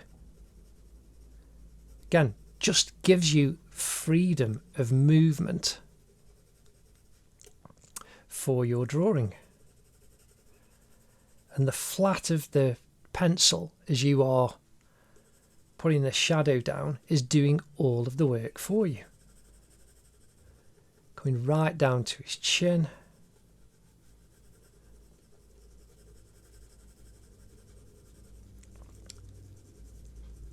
And we can just graduate out slowly that tone coming up his cheek. This is just like we did with Ariana Grande, and to a certain extent even Queen Barb, because she was just nice round surfaces on the trowel. It was just a case of you build up the tone slowly. And this is how I say I use exactly the same techniques. So even from a young age, when you're drawing cartoon characters, you can learn techniques that will help you as you develop your drawing into the future. So now we're coming around the C shape on his nostril, coming out to his cheek. I'm just looking, and you can just see the tone, how it just needs to build up gradually. And then it comes from underneath his finger. The shape curves down, might the curve of the top of his cheek.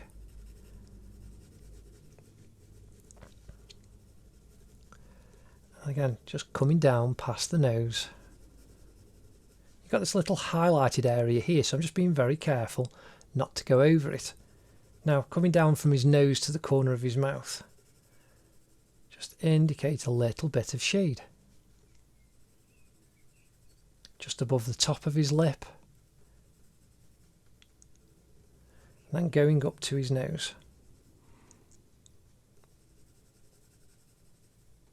The side of the top part of his lip. Then the crease in the centre part of the top of his lip underneath his nose. That's darker at the bottom. And just then goes up and fills and creates that shape for us. Now we've got here, you can see there's a vertical line down of shadow coming down to the top of his cheek. Top of his cheek, the top of his lip.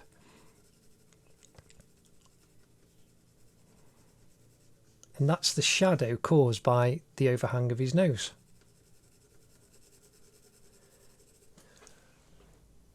Now you can see that just gently increasing and becoming more defined. So now we've got the shadow at the bottom of his nose.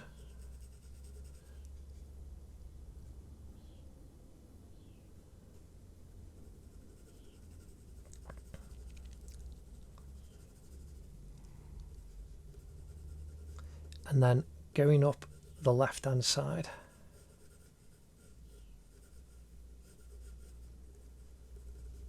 Of his nose where the highlight is as well. And then we've got a light tone and we just leave that little highlight there.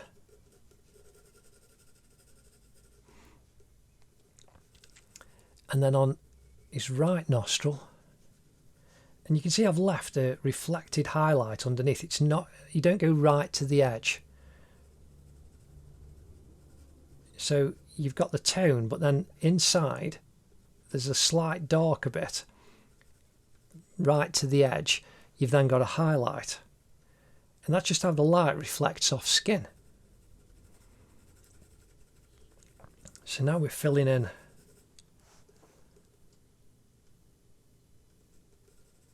the right nostril. You can see where the highlight is, so we just need to carefully leave that.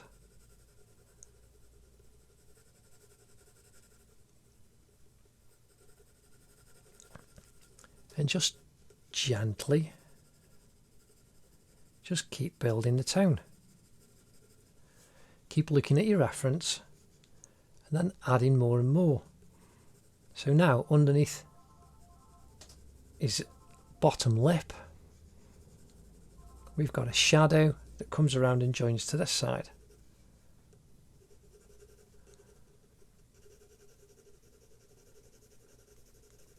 Just filling that space in. Then we've got shadow off the corner of his lip.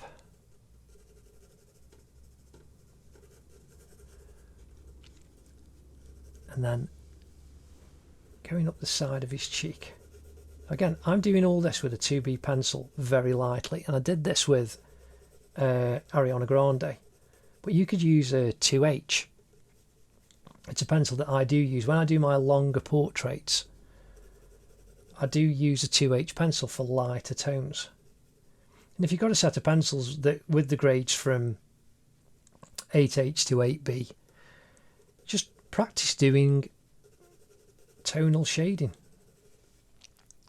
And you'll see what you can actually develop with the different grades of pencil and how light a tonal gradation you can actually get with one pencil, say a 2B, and then if you use a HB and a 2H and a 3H and a 4H, and you'll find what works for you. The reason I only use a 2H and a 6H is because with a 2H I can get a lot of tones. I don't tend to use a HB very much. So here up his cheek you can see we've got a shadow just inside the edge of his cheek and the highlight all the way down. So I'm indicating the shadow very carefully. Then underneath his eye. But I don't need a 4H or a a 3H or a 5H. I go straight to a 6H. I don't use an 8H because they are just, it's like using a chisel. Very, very tough. But I can get the absolute light tones when I'm doing a drawing with a 2H and a 6H in various areas that I need to. And that's just through experimentation. So now we're just gently, I'm resting my left hand on top of my right hand just off the camera and just allowing the pencil to pivot back. And you see I'm holding it at the end, not as if I'm writing, but just letting the pencil do the work.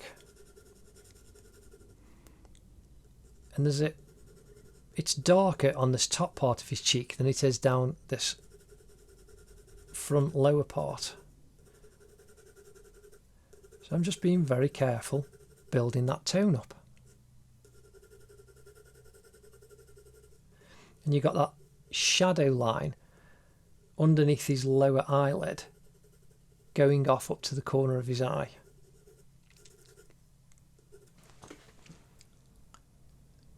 And there, that's looking really lovely. So now, build the tone up on his thumb a little bit.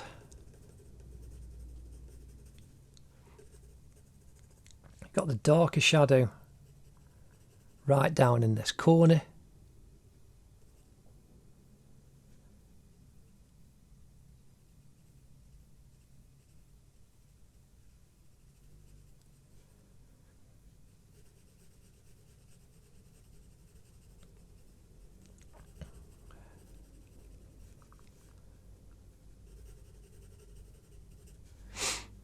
And then we want the darker tone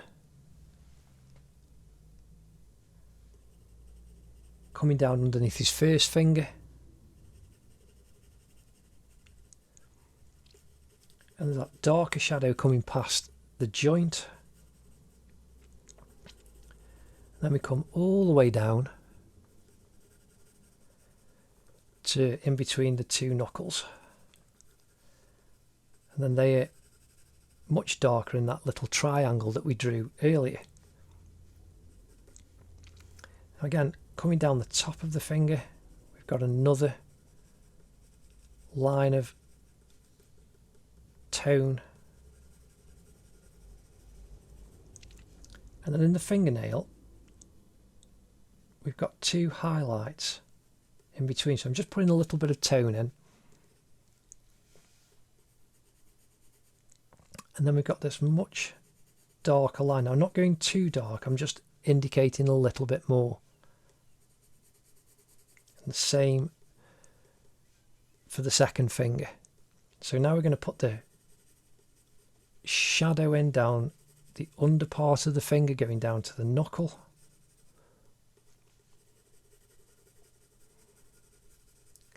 Just being very careful, and the same on the top. You've got the highlighted bit right on the top of the knuckle, so we can just leave that where we put the first layer of tone down.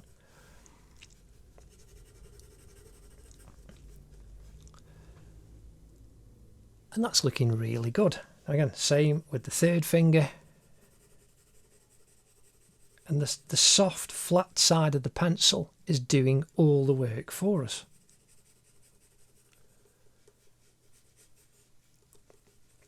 Same for the little finger. This is much lighter at the bottom.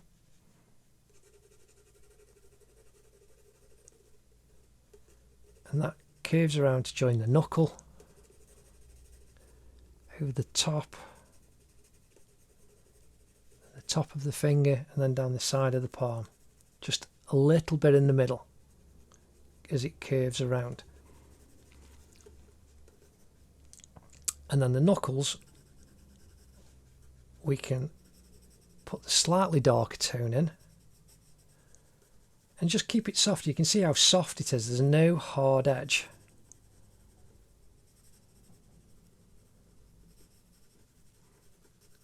Then the same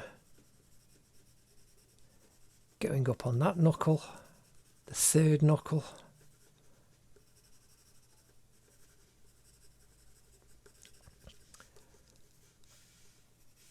Now, we have got it. It's much darker behind the thumb and the corner of the eye.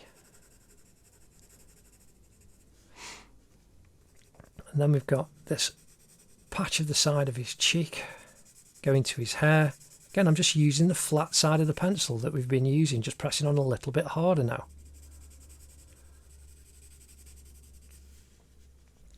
And then the same now for his ear, just filling it all in with that same tone because there's no strong highlights. And then where it goes into the ear canal, that's darker. And then right up at the top we've got the shape, the crease in his ear at the back, and that comes down. We've got that dark shadow line coming down over each of the earrings. Now the last little bit, very quickly, underneath of the top lip, then we've got the shape of the lower lip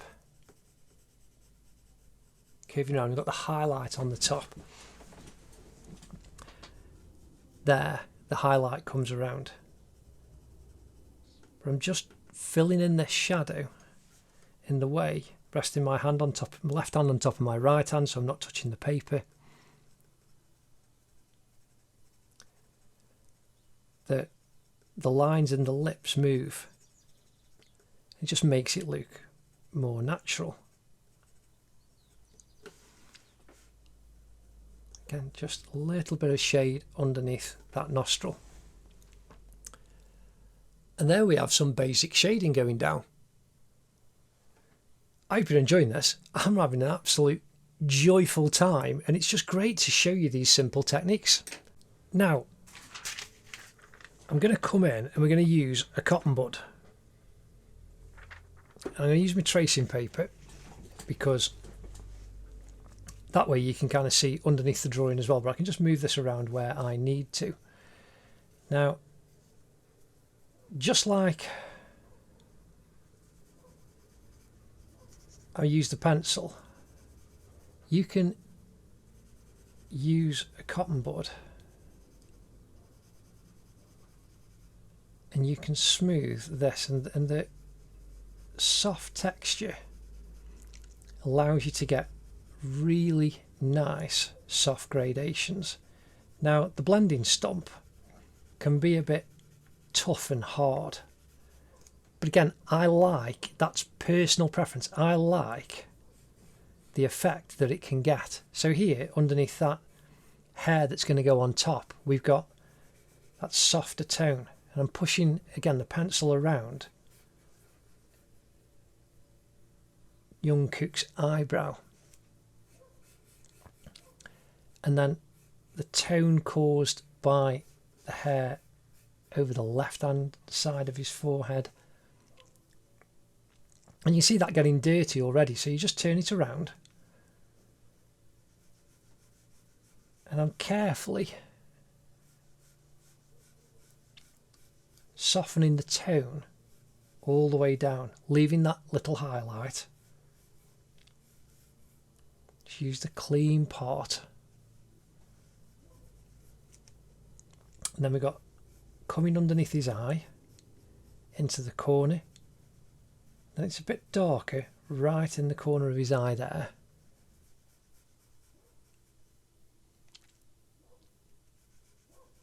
I'm just being very, very careful. Coming down the side of his nose. Then we've got this part over the top of his cheek. So I'm just smoothing it, and you're just pushing the pencil around ever so slightly. Around his eye. Now, in the top part of his eye, it's going to be a little darker.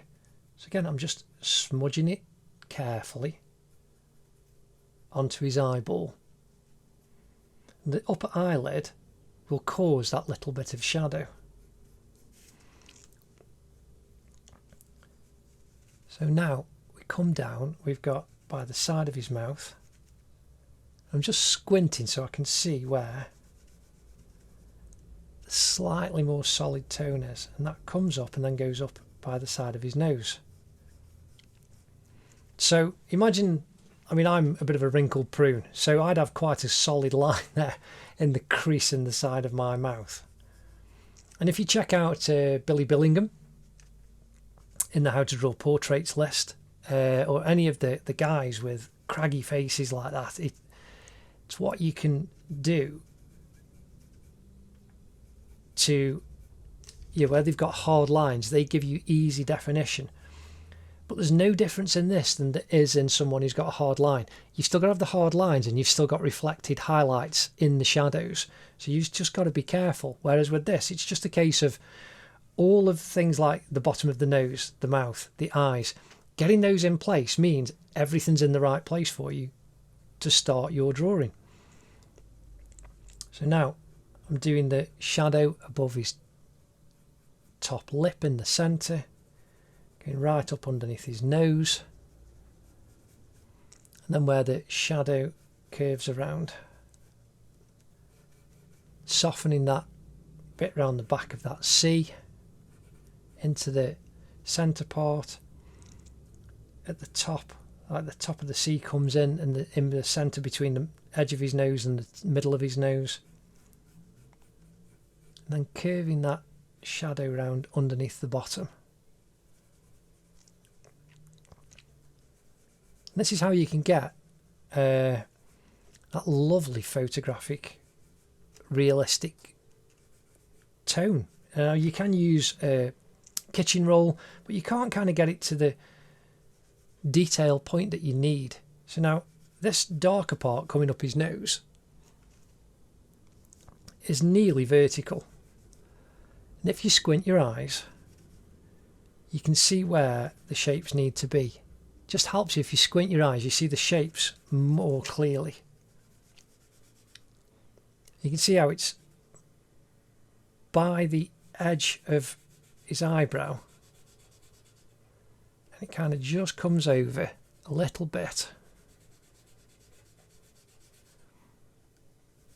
Now you can do this with pencil, you can just keep building up the pencil lines, but for speed I really like doing this.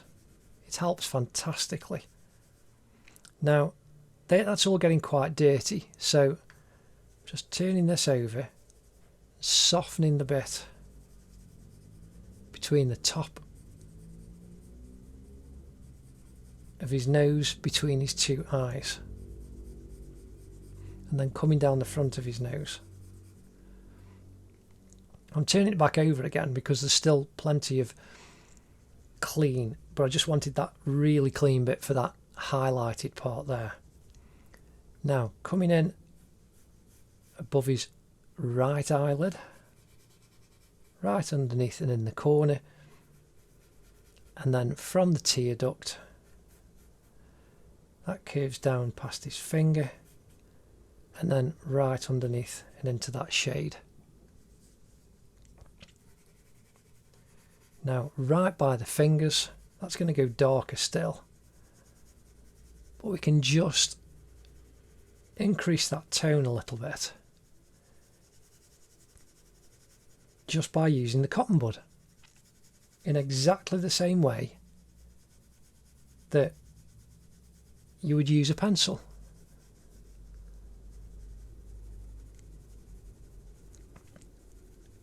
Just gently feathering, coming down from his nose into towards his cheek. And again, the same thing with the top of his eyeball. I'm just using the cotton bud to indicate the shade caused by his upper eyebrow and eye socket. And there you're getting those tones working together and giving you the form on his face. Now, coming down by the side of his mouth, over the top of his lip, just pushing that around a little bit. Top of the lip very carefully.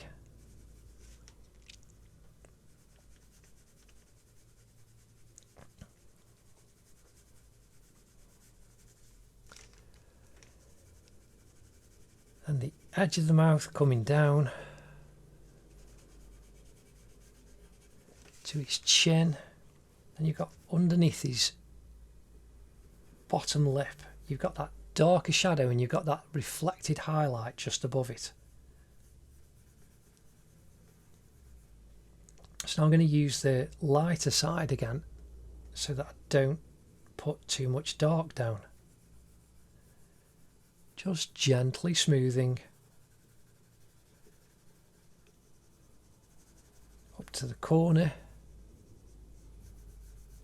and then down underneath the bottom part of his chin, leaving that slight reflected highlight.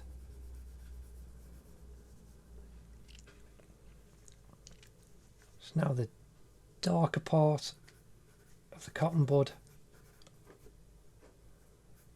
can do his bottom lip. So now I'm just going to wipe the dark part of the cotton bud on the kitchen roll, and it gets off a lot of the excess, but it does fluff it up a bit as well. And then we can do the same on the hand. I'm just gently feathering around, looking where the darker parts are, pressing on a little bit darker underneath than I am on the top.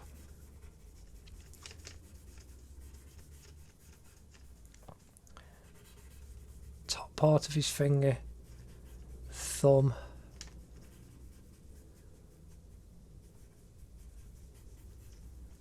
coming down, then you've got where the knuckles are. Again, I'm just doing exactly what I do using a blending stump, a smudging tool as I call them. And you're just smudging the pencil around.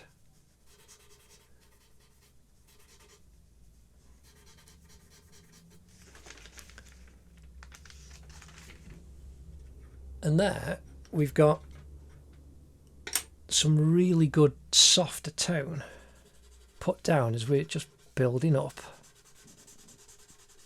the shade on Jungkook's face.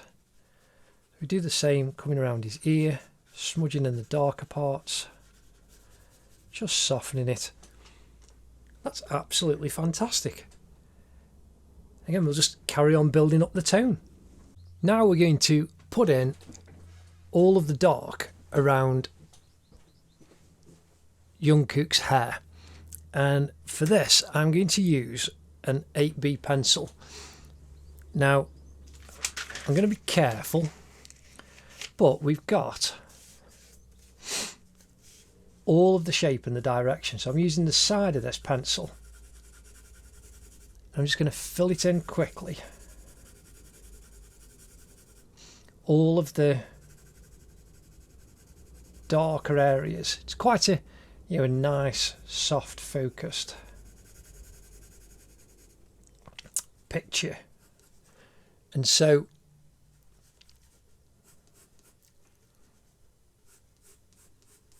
we have all of the area and shape in.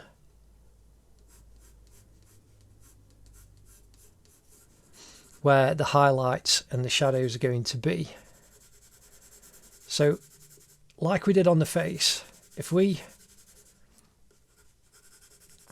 fill in all of these larger shapes using the side of this 8B pencil, and B is for black, it's softer and you can get a much darker tone quicker. But if I put in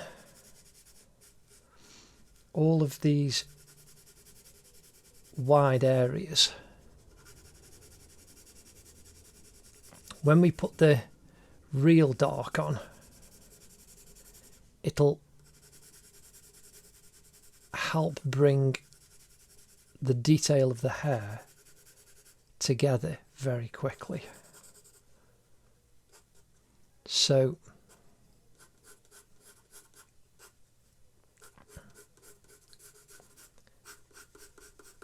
and again, I'm doing this in the direction of the way that the hair is growing and is combed and brushed. And I'm twisting the pencil just a little bit. And it just allows me to have that sharper tip, and the 8B goes flat very, very quickly because it's so soft. You kind of think, we did all of this with the 2B. This is 4 times, being 8B, 4 times softer than a 2B pencil. So it will deteriorate very, very quickly.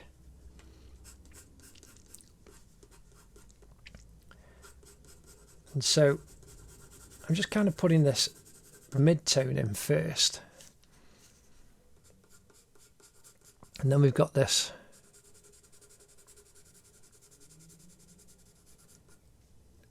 nice little passage of hair coming down over the front of his forehead.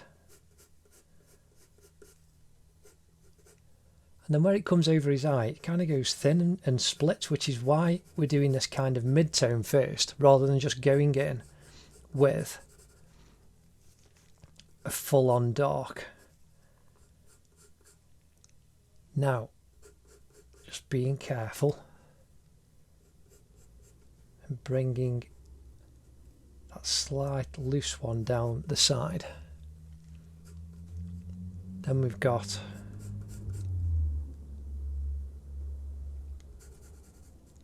coming right down over the eye.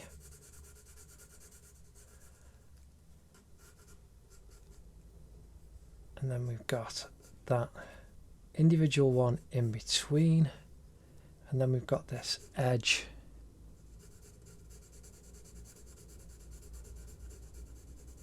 of the hair here, just coming down and joining over.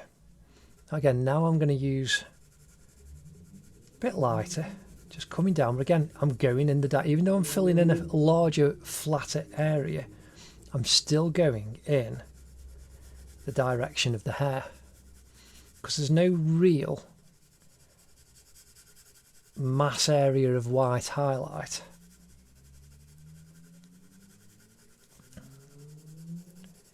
We can just indicate this all the way down and use the 8B pencil to cover a larger area. So now I'm going to do the same from the crown at the back of his head all the way down through the centre parting.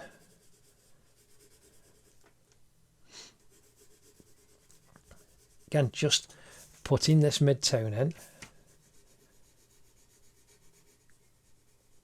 And we're going to go in and going to put much darker over the top, but once we've got the bulk of the shapes in, rather than just diving in with the solid tone. So here now I'm just going backwards and forwards. I'm resting the middle of my wrist on my right hand.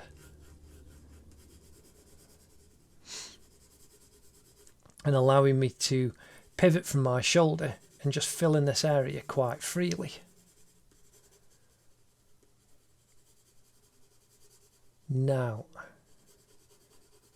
just filling that shape in of the dark going up to where his hair meets the kind of centre parting and the top of his scalp.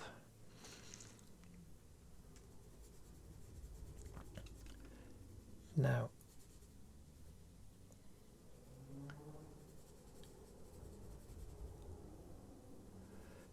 coming around that top part, the centre parting, got the shadow underneath, and then coming right to the front of his forehead, we've got this darker area. It comes right in between the two sides of his hair where it parts.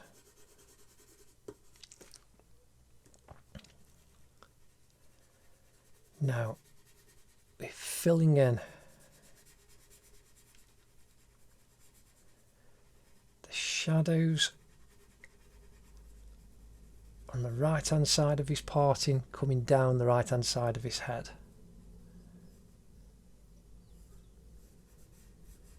There's a dark line that goes right through.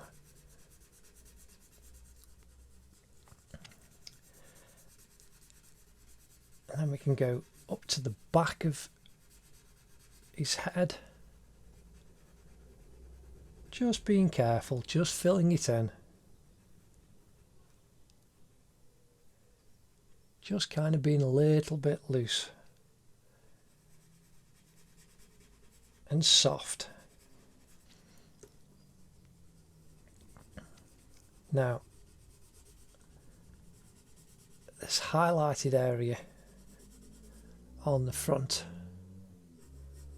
got the dark that comes through there, and this goes up. As you can imagine, the hair is going to come down in this kind of way.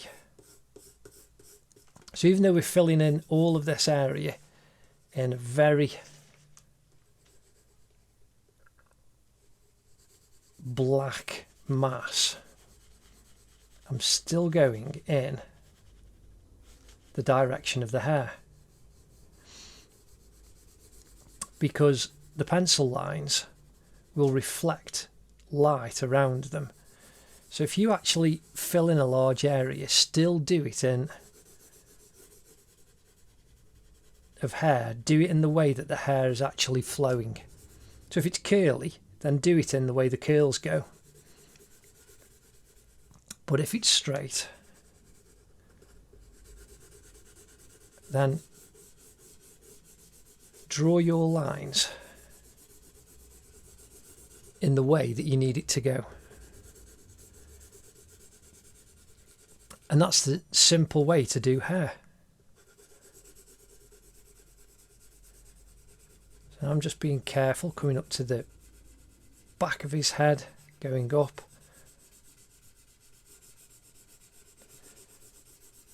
Filling all that in.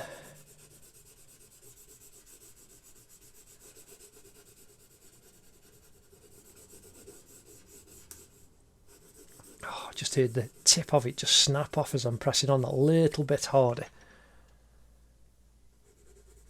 Now we've got this dark triangle down the side of his cheek and between his ear.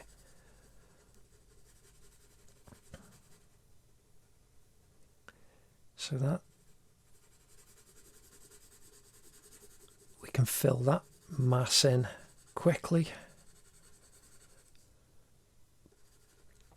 Now we can just build the tone up inside his ear.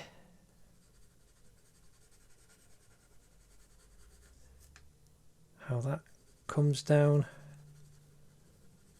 over where the earrings are. And then going up towards the back of his ear and the back of his head.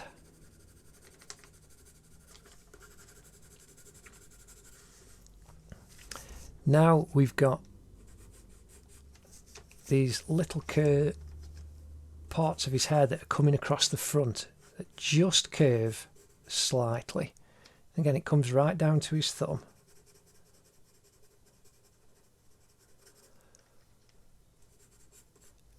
And then there's three thicker lines that make up this bit in between. The individual ones here and where it joins the side of his head, and you've got this very thin slither that's showing his forehead through the hair.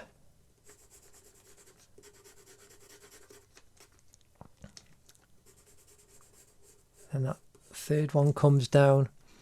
And then we've got these lines from the top.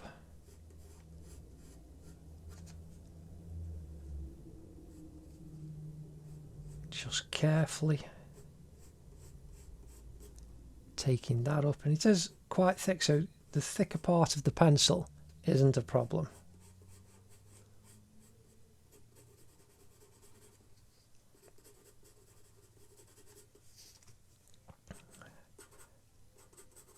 Now, just using a lighter tone, I'm just filling in, I'm just twisting the pencil so you're getting the slight sharper edge.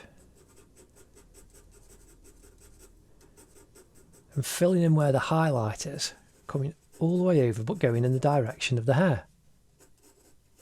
How it's coming away from the centre parting over the back of his head and just following that direction. Again, at the back of his hair, going down the left hand side, we can do the same. Just put that darker line in and one above it and right at the back.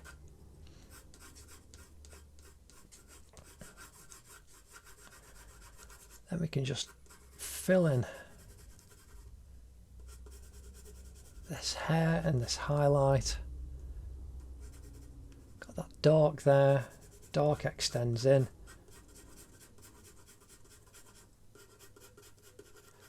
Just filling that in, and then right in the centre parting.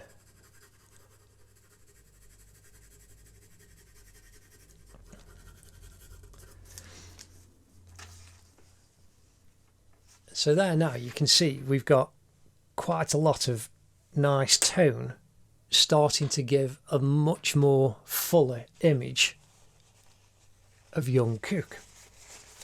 So now I'm going to come in with the kitchen roll. I'm just going to smooth this again as we did on the skin, just very quickly and very simply. It's very soft, this pencil is, so just be careful.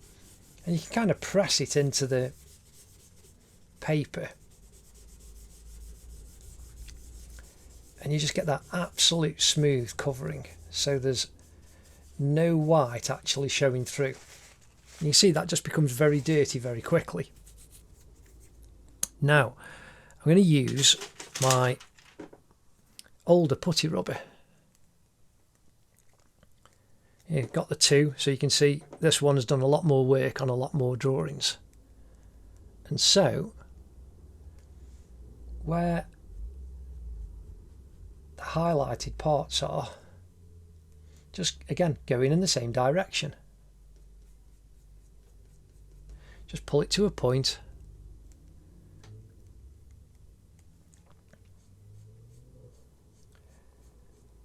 And this will pull off the paper on this highlighted part. Pull off the paper, pull off the pencil off the paper. And it just indicates the highlights on some of the hairs. And when we put some more detailed lines in, you can see that's really just starting to already have more three-dimensionality to it, purely by just putting those little highlighted lines in. So again, I'm just looking at the reference, following where I've put those lines.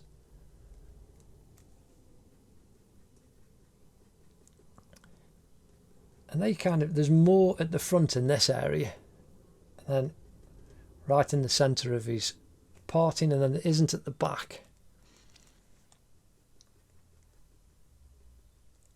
And then there's, I'm just dabbing gently,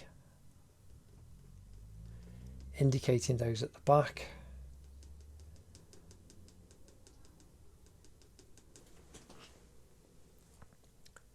And that's already looking like hair. Now, just going to sharpen my 8B pencil, just so as I've got a nice sharp line, sharp point to get a nice defined line. So we're going to come down and we're going to do this right eye.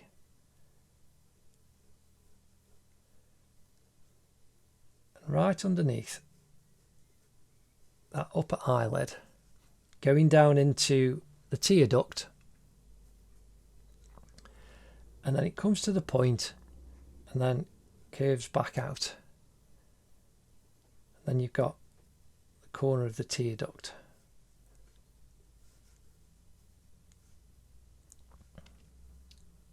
Right into the corner of the eye. And then we curve over. and come right down next to his thumb.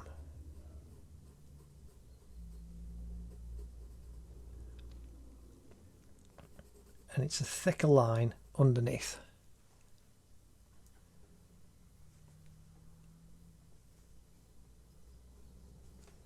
Then if we do the inside of the lower eyelid, how that curves around, and just indicate a little bit on the outer part of his lower eyelid.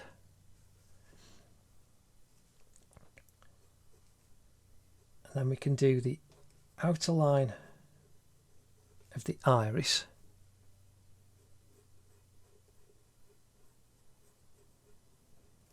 That's nice and dark.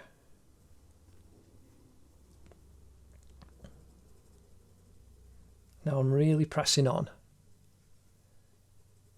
to get the darkest part as I can. Pupil in the centre, going out to where that highlight is, framing around the highlight.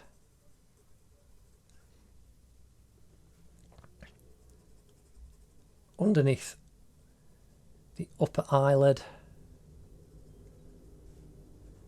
and then we've got this kind of little horizontal reflection, which is the highlight off this finger going across his eyeball.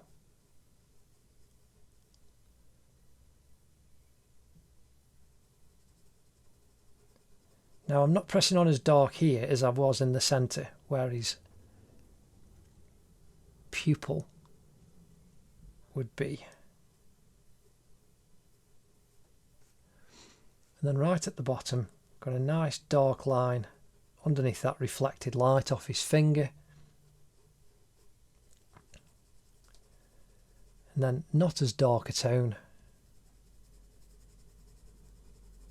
And then not as dark a tone again for the finger.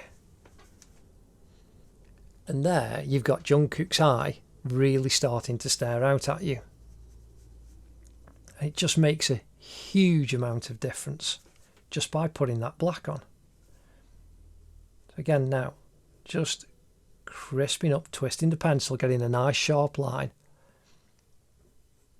going right up underneath.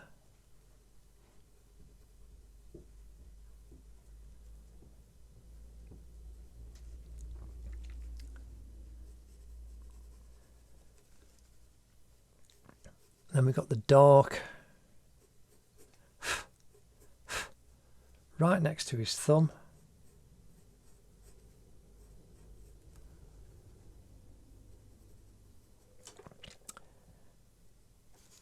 And then the top of the finger. Just crisping that up. Now I'm using the side of the pencil to just increase those shadows as much as we need.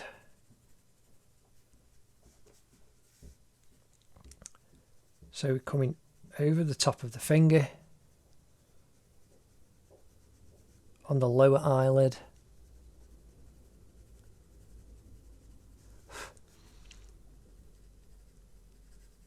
then it gets darker as it goes further down. Got a nice tone there, but then we've got this lovely soft edge to the underneath part of his upper eyelid, and then this dark under part of his lower eyelid in the corner of his eye.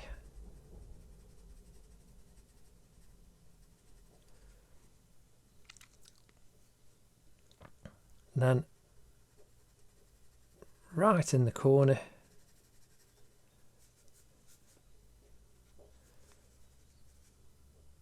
now again just softening that under part of that upper eyelid, and just above there's a very, very soft crease of the upper eyelid that curves over. And then another one just higher up. Now we've got the shape in for his eyebrow.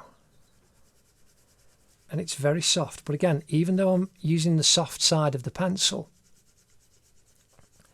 I'm going in the direction that his eyelashes, his eyebrow hairs would actually grow.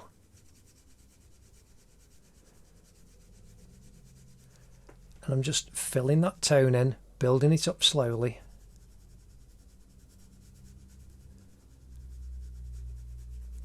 Just to make it match.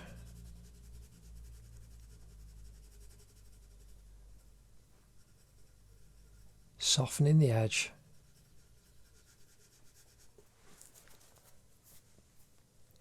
And there you've got an eye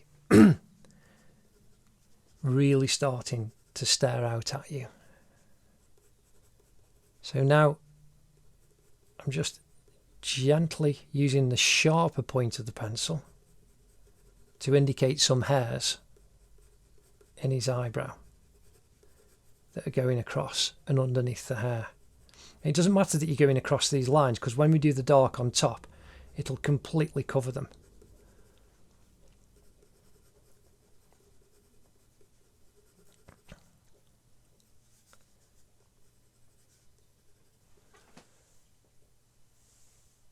And that's really starting to look out at us. So now we're going to start on his left eye, but this tracing paper is starting to curl up because the heat of my hand on it and the really moisture from my hand is going in the paper. It makes it curl up. That's why I don't use tracing paper. I will go back and use normal paper momentarily. Now we've got here, this hair covers his left eye. But we've got, again, I'm still using the 8B pencil. We've got this dark curve, just a nice sharp line coming right down to the tear duct. And then that curves up. Got the shadow right in the corner. And then it comes across and comes under the lower part of his iris. Now we've got this hair that comes right through his eye and comes right the way over. So I'm just indicating a couple of lines.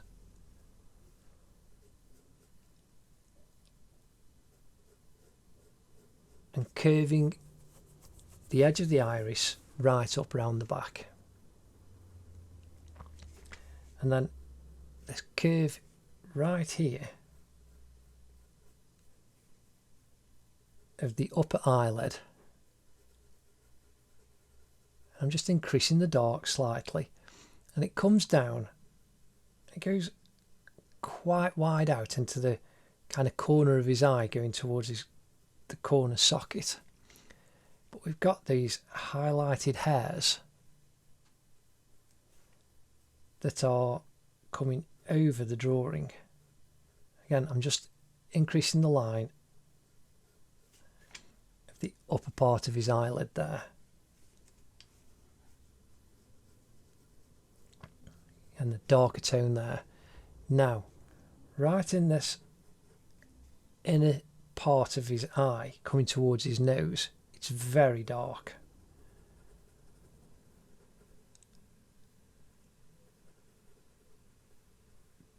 But we've got like a kind of F inside, and then it's a bit lighter. So I'm doing a lighter tone over the top. And then when the hair comes over, I'm just putting some darker lines. And the same as it goes through, just trying to leave the highlighted lines that go right the way across. But already you can see that eye is now really looking out at us very, very well. And I'm just bringing some definition slightly darker on the hair that is coming over the top of that eye to the edge. Now again, up here we have underneath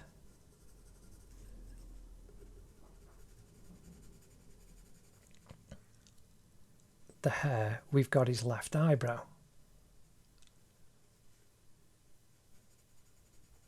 That comes down and it's just showing past that little bit of hair there.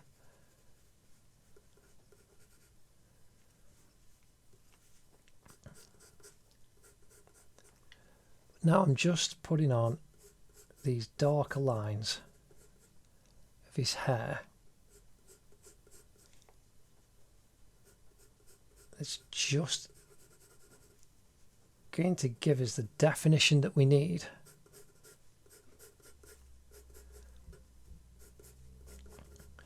That will surround his left eye.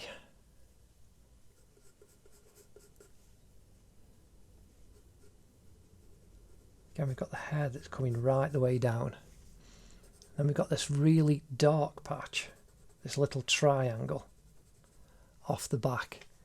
Again, there's some little hairs that are coming through, so I'm filling in the black but just leaving some diagonal lines for the hairs that are coming across. And that's the fringe, how it's just kicking off right at that end.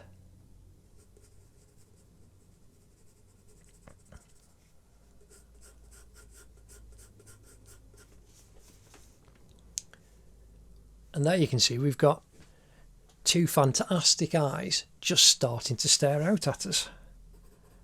And the more you intensify the dark around, so we're just doing this hair now by the thumb, using the sharp of the pencil,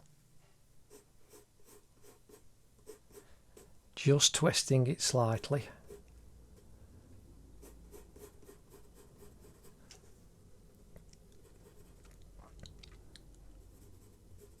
And this gives us the definition around the eye that we need to make it really stand out.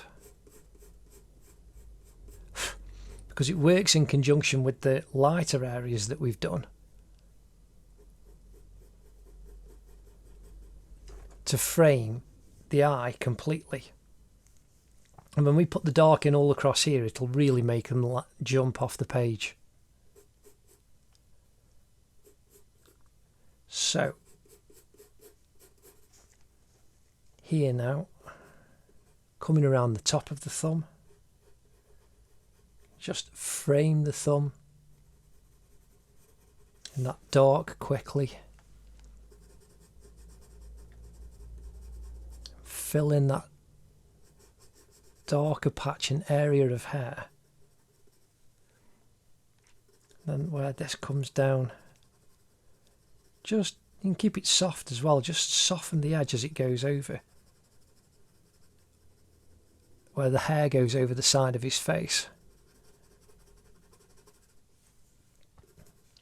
And just keep that edge soft. It helps the transition.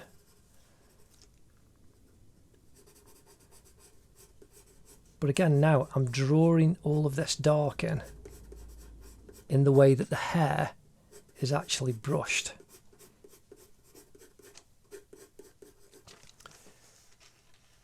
And you can see already his face is really starting to come off the page. I need to get rid of that tracing paper. Let's just get back to the paper. I'm going to tear it in half actually, because wielding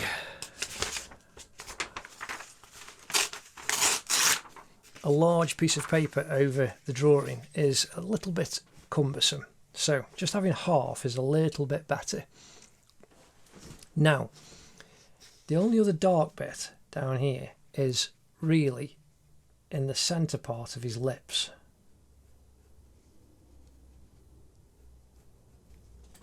And the 8B might be a little bit too soft.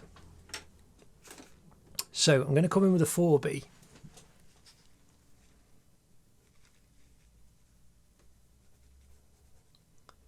and we can get the shape, the line. So you see that goes up and it comes kind of horizontal where it goes to the centre of his mouth, then curves up again, and then curves again to the very edge up here.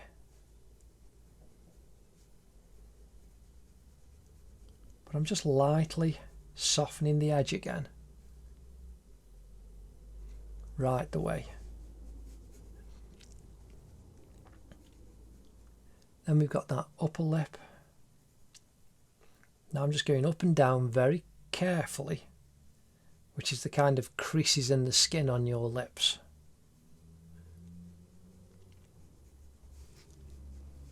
Now, coming out of the centre, we've got a nice line down to the bottom of his lip. Then we can just indicate lines going towards the edge of his mouth. And then the same coming down to the right side.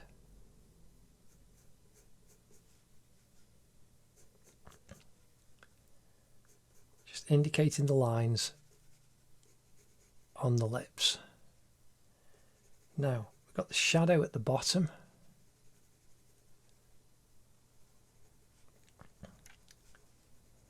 And then that kind of curves and goes up towards the centre of his mouth.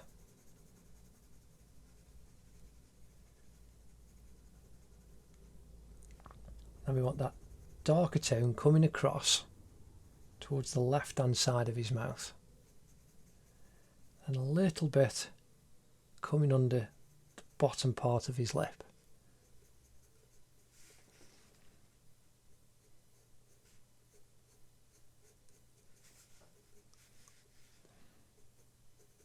Just darken the lines down on this side.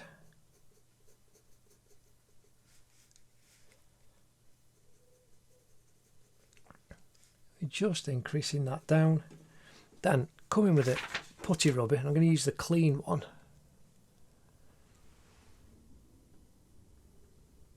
Just indicate a couple of little highlights. Then we've got a real reflected one on the left hand side of the upper lip.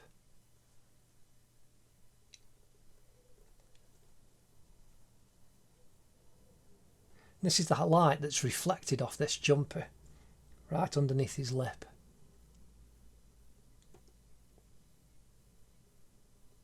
And we can just soften that off very gently, and there you've got his lips looking really nice. So now I'm going to come in with a 2B pencil. We're going to darken underneath this nostril, but very, very carefully.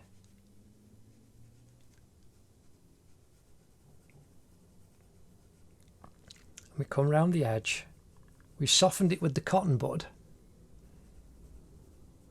Now you just increase the shadow tone using the side of the pencil, not the sharp tip pointing in.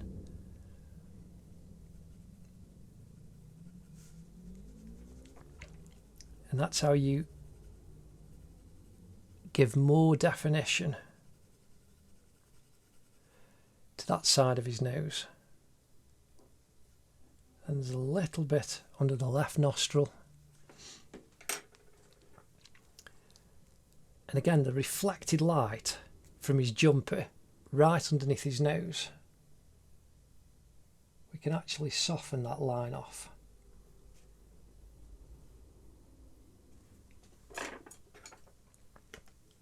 Right the way to the edge, and then just fill in the tone very carefully.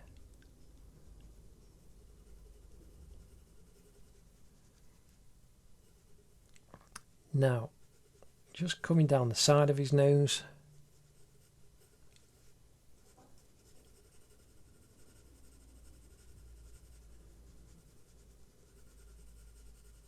and the right hand side of the edge of side of his nostril, we can increase that tone that little bit more. But you're just using the softness of the pencil to actually feather the edges out.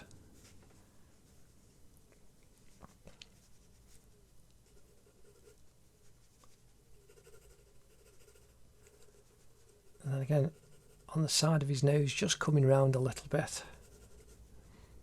And then we've got this area going up.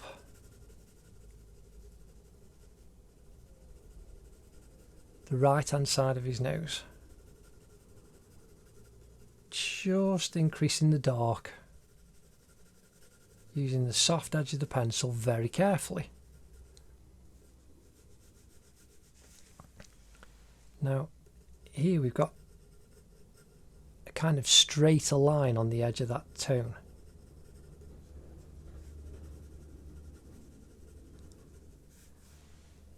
And then the curve coming under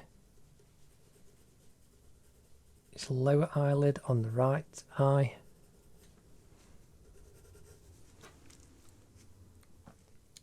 And there, that's looking pretty good. Again, on this side, just increasing that tone little by little.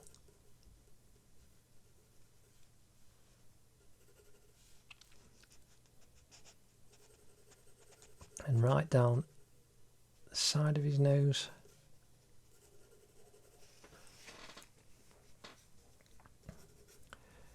And it's just a question of being very careful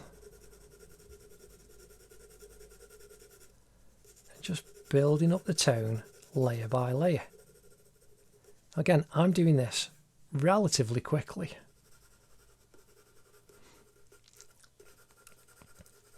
Now we're coming up to the top of his head,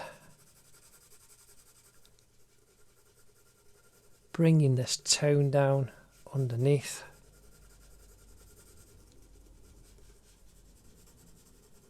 The hair on the left hand side, and this right hand side, just gently feathering. You can darken that area underneath that hair on the right hand side. And you can see we're looking much more human and realistic, and that's looking really, really lovely. Again, now just on the edge, I'm going to crisp up his chin going down there. Then we've got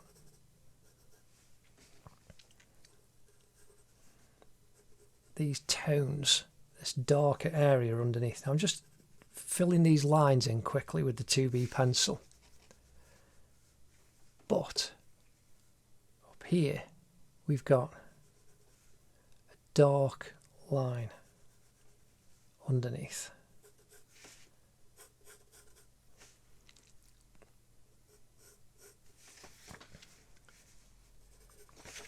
Now I'm going to use the 4B pencil because we've got a lot of good tone now down on his face and his hair. I'm going to just quickly fill in. And we're going to do this kind of artily, and this is the 4B pencil. So I'm filling in the stripes on his cricket jumper. But I'm doing these as kind of quick sketches because we just want to focus on his face.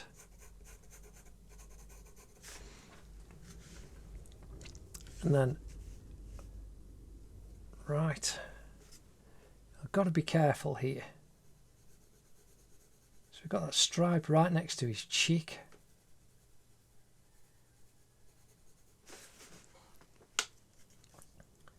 And then this one down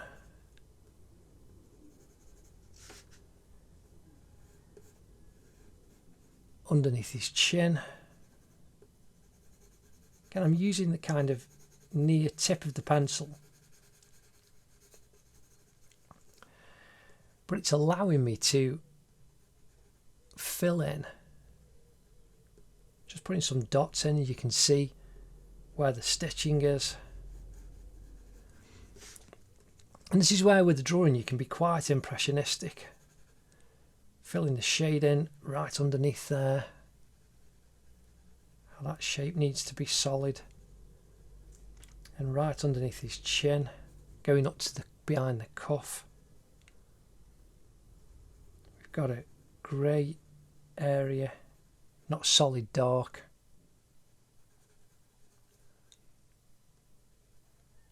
And that softer line. Then behind his right knuckle,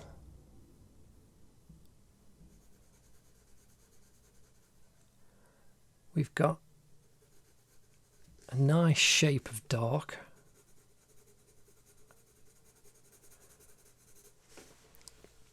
And if I quickly, just using the side of the pencil, and we'll feather all of this better in a moment, but we're just going to get the rest of the tone down on his jumper very quickly that we actually need. So here now, behind his hand. So there, I just went too quick, and we've got to highlight. You've got to be careful. So I just pulled that off. I don't want to go over his hand or his face, so I'm just being very, very careful. So I'm just filling that shade in, and you can see where the light behind his head comes off, and you've got to highlight there in that little area.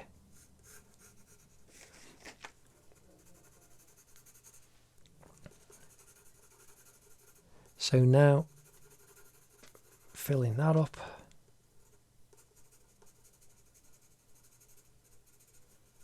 Again, I'm just doing really nice looser squiggles just to indicate the jumper, and this is kind of a little bit more arty. You know, and if you want to do this completely representational, you've got to spend, well, just on the jumper alone you'll spend days, which is fine, but I'm going for, well, I'm just trying to teach you the techniques to get everything down, and then you can spend as long as you would like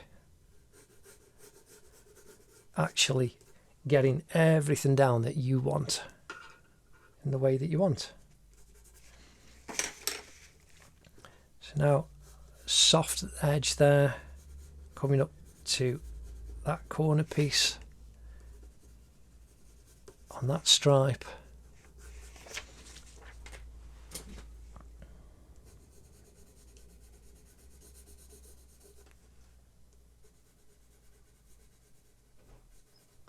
Down on his chin. I'm resting my left hand on top of my right hand just to give me a little bit more control. Now that's really starting to look absolutely lovely. I hope you're having fun. I'm having a blast. So now I'm filling the stripe in.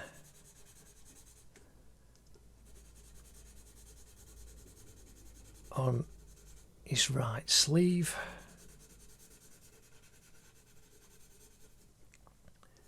Again, you can be very impressionistic and loose.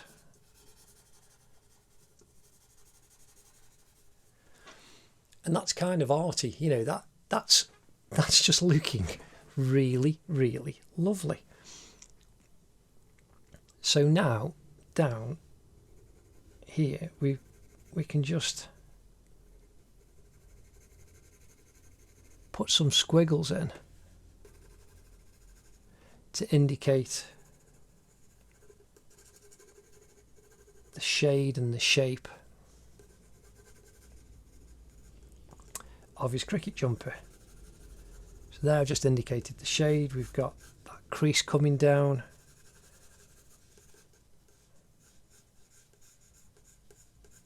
And I'm just using the flat side of it, and this is still the 4B pencil. And just by pressing on lightly,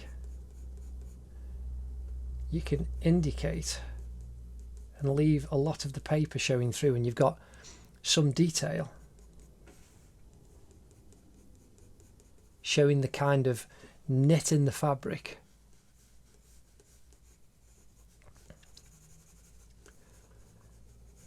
And the shapes that you want.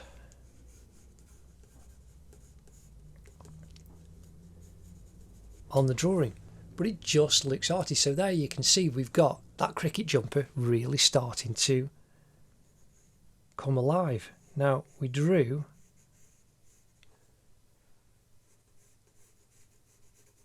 these kind of ribbed parts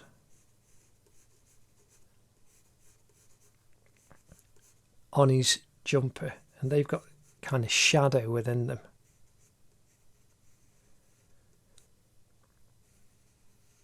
And I'm just filling them in ever so quickly. Just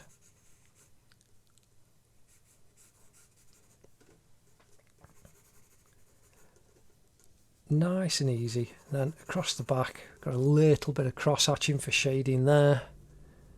Then where that curves around and under.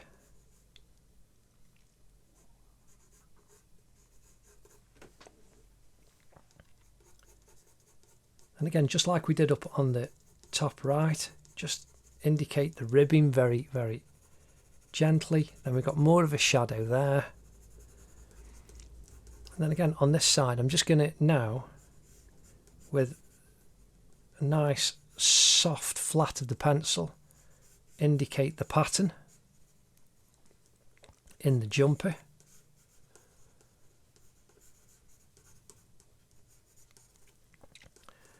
And then we can just fill that shade in very quickly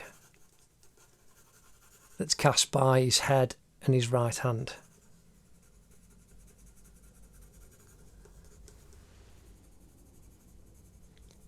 And this little triangle of the cream on his jumper going up, but it gets brighter as it comes up to the top.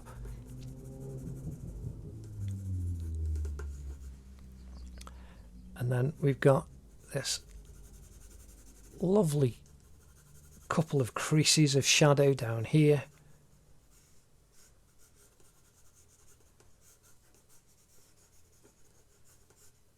And then that one is going up there.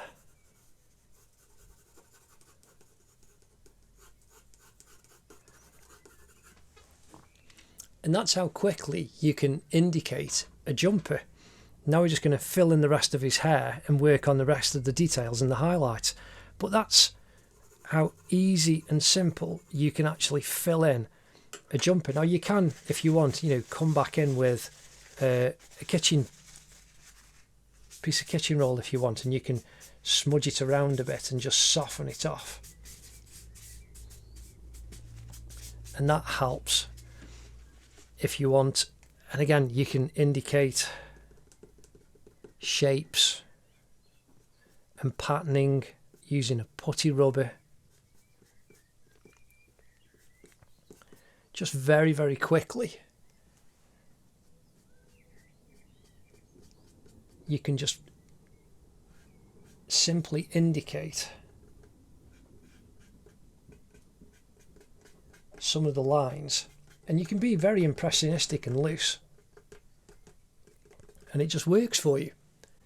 So now we're going to come in and get the rest of this hair drawn. So I'm using the 8B pencil again. And I'm twisting it to have the sharpest point I can, but it will blunt very, very quickly.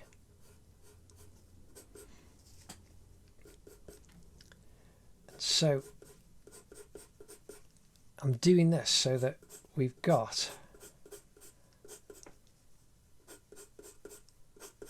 all the dark now.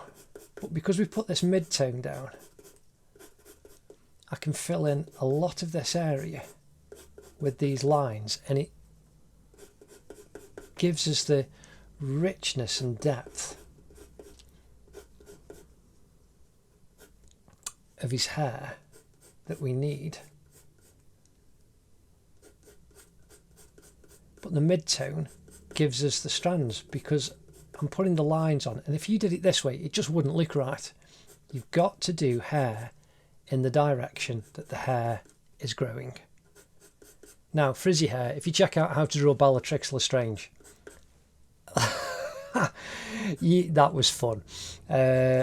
So again, just check that out. It was a blast to do. But this we're doing, you can see where the darkest part is, and I'm using the sharp of the pencil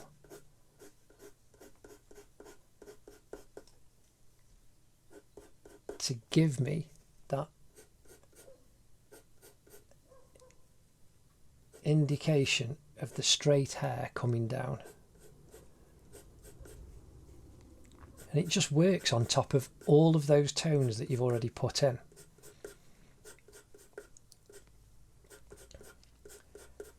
Now we're going to need more work down in this area, but because there's so much dark, and as the pencil gets flatter, and it is not as detailed here as it is on this side,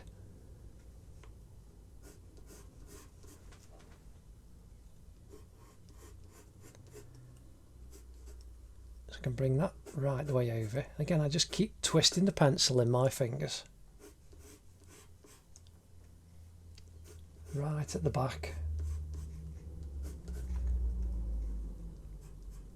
and we've got one at the back, and it's kind of nice mid-tone, and it goes darker there as it comes into the crown at the back of his head.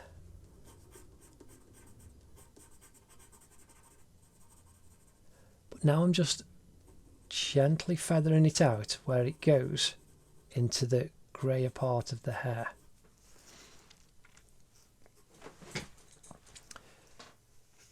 Again, you can see how the hair is going to come up here and it goes across into the centre parting of his top of his head, and you just keep drawing the lines in the way that the hair goes, and you fill in the black. And I really like pressing on hard with an 8B pencil. I like the burnished kind of nice reflection that you get. Some people don't, and you can use a charcoal pencil for the real blacks if that takes your personal taste, and that's absolutely fine. So there we've got that massive shape of hair filling up right the way to the top. And you can see a lot of the pencil has now gone.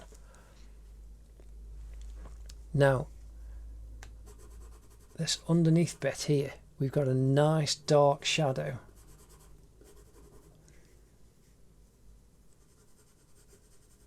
But it's just soft where it comes across his forehead. So we just have to soften that out.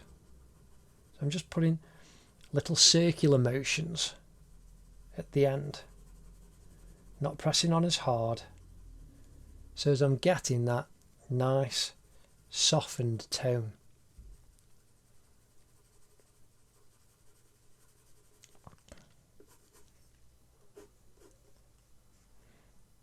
Again, the sharp point of the pencil doing the work for me. I'm just holding it right up and just twisting it. Now I'm looking carefully at the direction of these thicker black lines on this side that are going up to his centre parting. We're just going to fill in as much as we possibly can. But again, I'm filling these lines in the way that the hair is going. It really is that simple.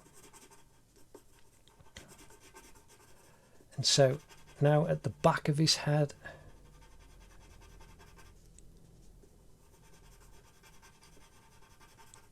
and then right at the very back, we've got some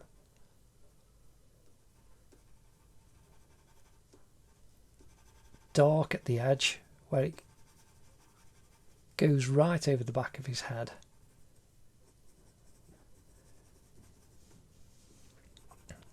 And again, right down the very back edge. It's dark going all the way down, and there are hairs just kind of flipping out. Now I'm going over soft and just softening that edge a little bit.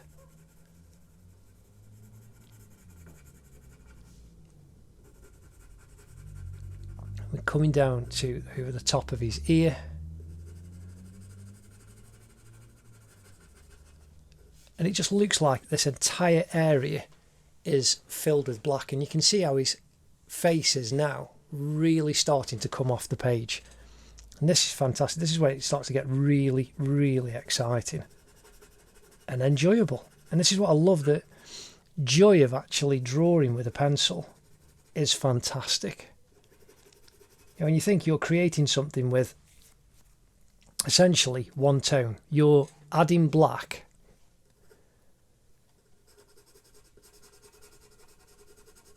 and making somebody believe that they are seeing a portrait of this person or whatever your drawing may well be. Again, I've just gone over too far and I'm able to pull that off quickly. Fortunately, that didn't destroy his finger. Just went over. Again, you just need to be careful. And if you do go over like I did you just take a little bit off. Now, I'm going to indicate over where this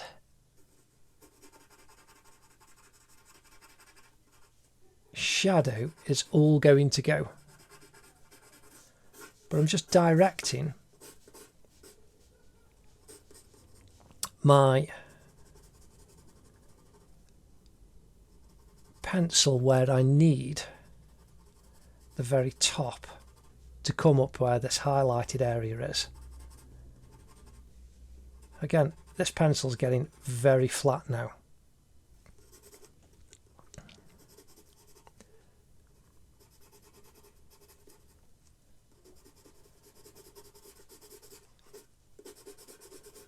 Again, just now I'm just following the hair down. You've done the hard work by filling in that area. But I'm now filling the bulk of it in, but I'm pivoting from my shoulder and I'm following the shape of the skull.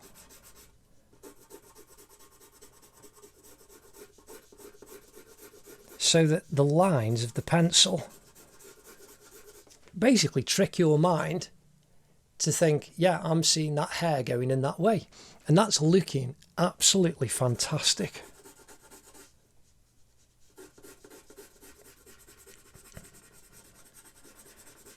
And that really is how simple it is.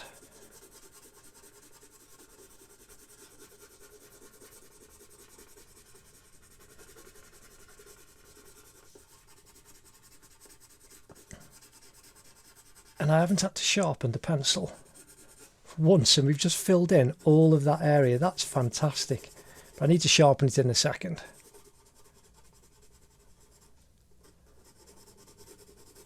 And you just wouldn't be able to do this with a 2B. Not to that level and not to that blackness. Now that is absolutely fantastic. I hope you're enjoying this, because that's, like I say, that's just now become alive. So now we're going to use the sharper point of the pencil. And we've got to be careful. We can get these nice parts that come down over the front of his eye. And the real wispy lines, we can come back in with either the 4B or the 2B. And you can add those on afterwards. But I'm just getting these first ones in.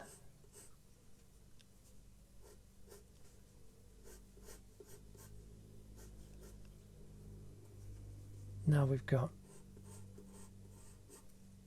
that slightly thicker little grouping of hairs coming down.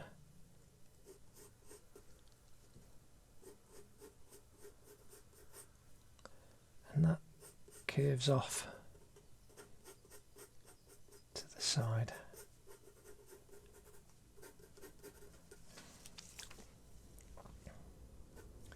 Now we can really start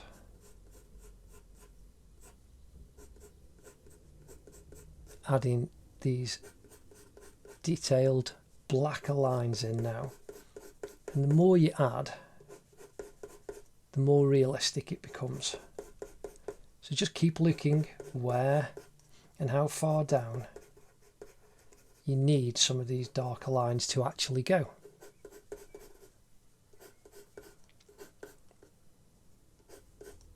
Again, I'm just twisting the pencil.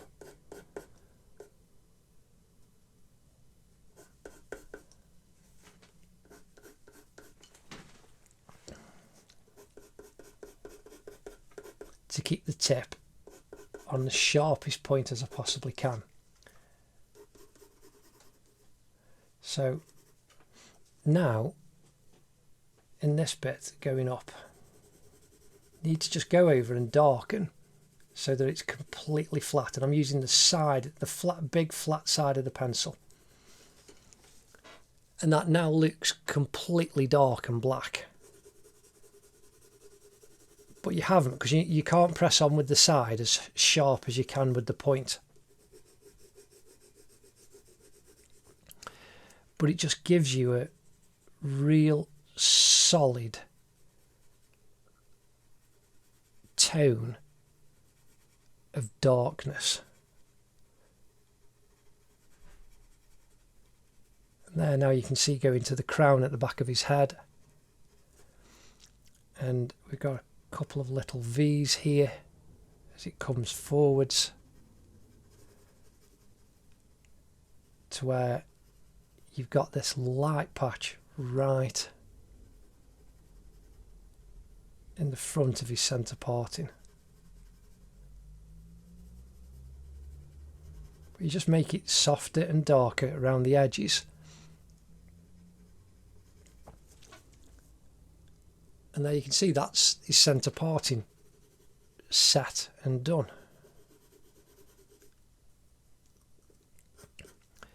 Now, coming up all over this highlighted part, we need some sharper lines going over, but dark ones, which is why we're still using the 8B pencil.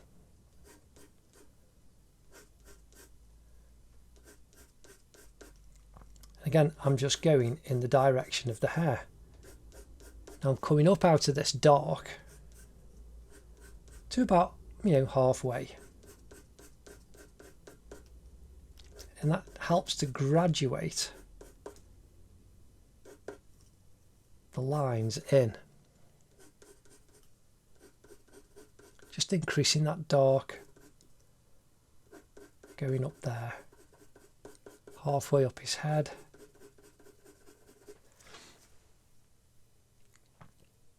Now that's looking really lovely. And again, if you squint, you can see the darker areas that you need to work on.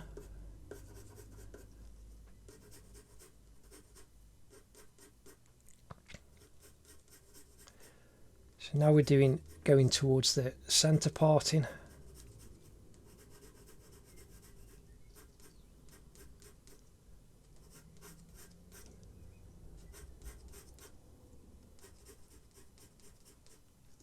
And that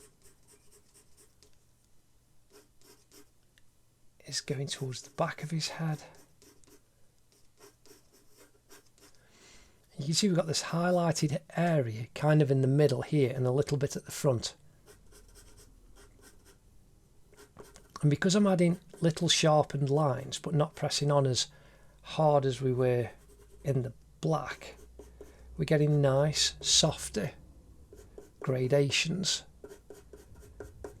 but still getting the definition that we need actually in the hair. And you can see you've got that highlight really starting to show out for us in his black hair.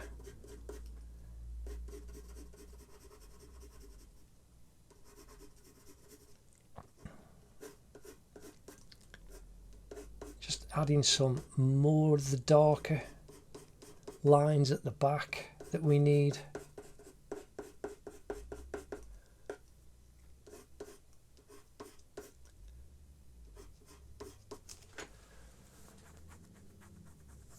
And that's really working for us now, which is fantastic. And you can just keep working on this as much as you want. Again, down at this edge now.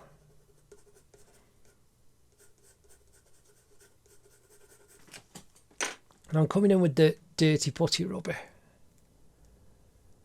And we've got a few little highlights there.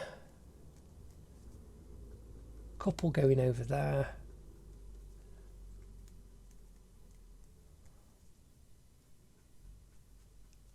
And up the centre part of this highlighted area. And then down on the edge, we can just dab and soften off where all of this highlighted area is.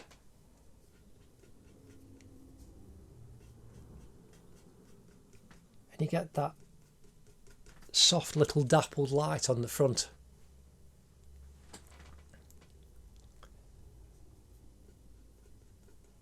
Need some on the front there. Now that's really looking lovely. So again, now we just do the same, coming round so it's completely darker at the back. I'm just adding these lines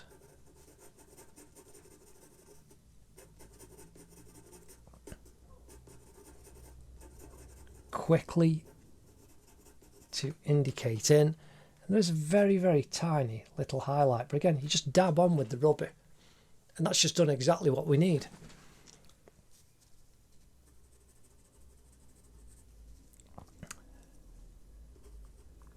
So now doing exactly the same on this frontal part on the right side of this highlight, to the right of his parting.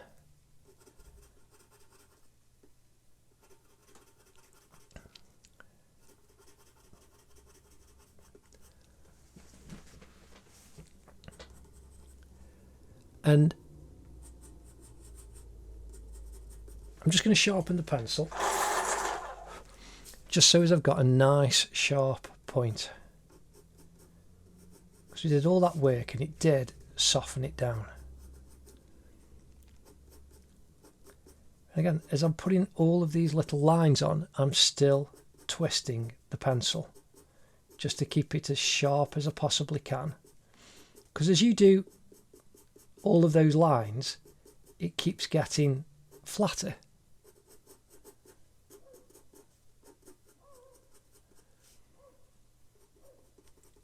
So where the dark is, we want to graduate that a little bit into the highlighted part. So I'm not pressing on as tough, but it does just slightly soften it.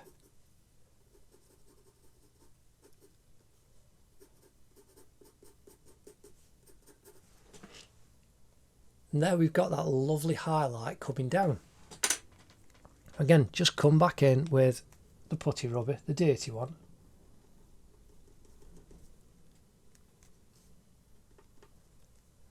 And it helps us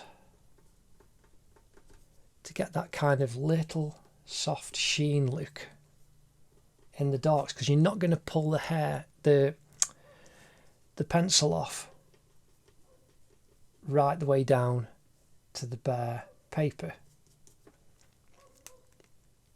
But here in between these, we can just pull up some highlights, just dapple carefully.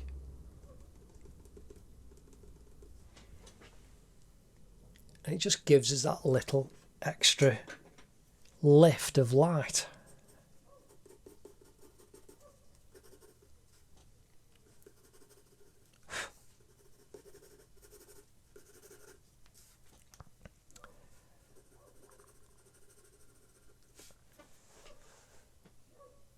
Now that's looking really lovely. We've got a few more details to go. We've got to sort the ear out and the hands and just general details, but that is fantastic. That's a really good section of hair done. So now we're coming in with the 8B pencil again. And we're going to darken up the shadows that we need on the right hand side of his face. And just carefully, right by the thumb, you can make that shape more precise. And then using the side of the pencil, we're just darkening down all of the tone on the side of his cheek that's in that shadow area there.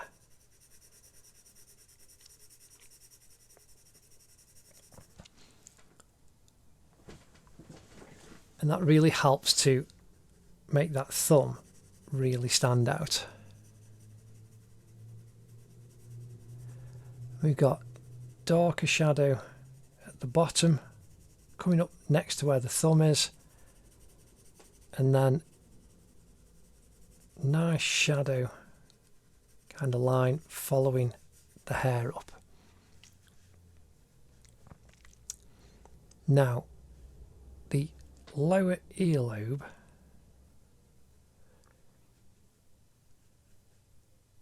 we've got a dark line underneath. We've got where all the earrings are. So just indicating shadows on the shape coming down off each of the earrings.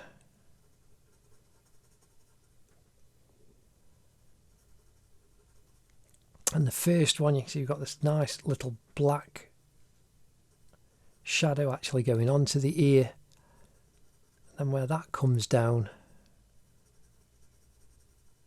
got a softer tone next to it. Now the second one, got the similar kind of shape and it's softened off. And then we've got this dark again coming down. Now we've got a bit of a shape just coming down. You can see that reflected highlight in it. So I'm indicating the shape at the bottom and the highlight right on the earring. So I'm just filling the earring in carefully.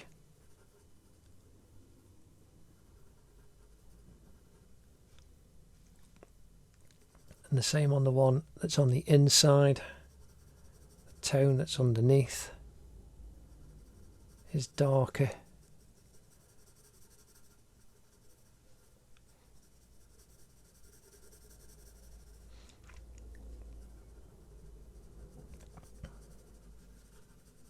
So just indicating that darker tone on the jumper, just filling that in quickly. Again, just doing that in a kind of looser way. And that allows those earrings to look really, really lovely. Now, the third one is a hoop. putting a little bit more shadow and detail on the second one. The earring curves up. Then we've got this hoop. And it curves down. We've got dark on the inside, a kind of C shape. And then where it curves back and under is pretty solid black. And it curves round, curves up. And just below the ear is where the dark shadow really comes in.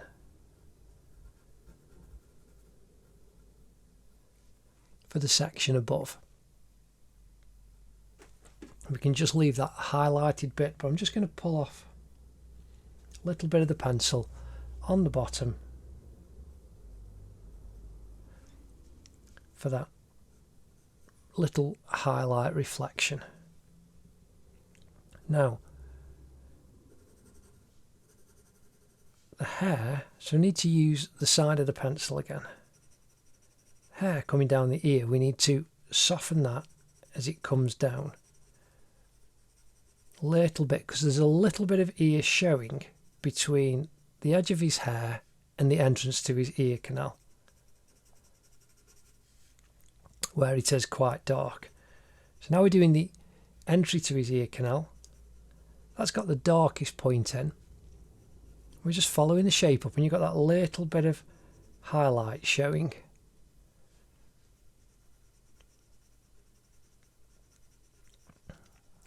And now we can fill in the shade in this little shape. Again, just being careful, being very, very careful, looking where I need that shape to go. And then we've got the crease behind going to the edge of his ear. And you can see how it comes down just above and over the third earring. And then that curves up, goes right to the back of his head.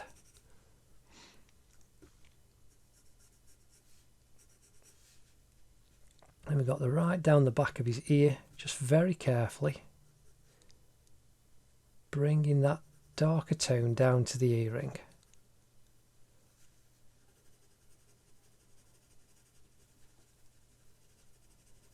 Again, now we just fill it in more of the ear and the tone to match it to this side.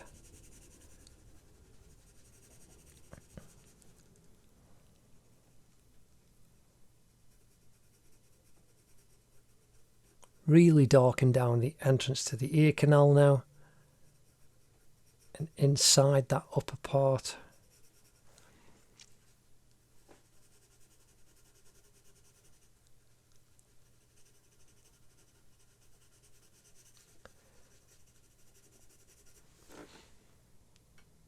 And that's looking really, really lovely. You're seeing the shape and form of that ear really come together.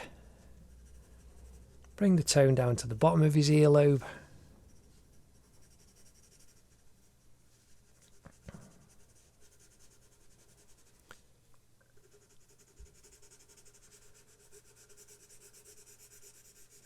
Just increasing the darks there. Now we've got the hand by the jumper, and you got this knuckle. We've got a dark shadow there on the top of the knuckle. We can just soften the edge, but this is kind of coming down all the way to the bottom.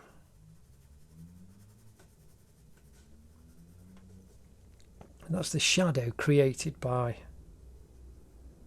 the edge of the jumper. I'm just wiggling some little lines up, which is indicating the ribbing at the top.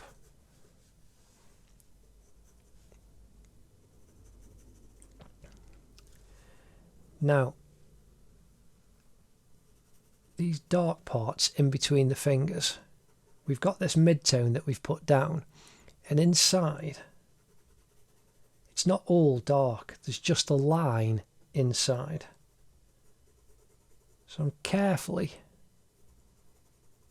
putting the dark line inside these little shapes that we created, these long slithers of shadow.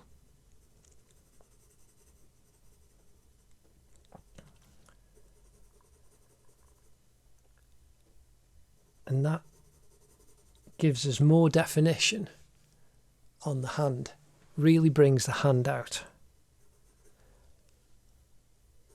Again, between the first and second fingers.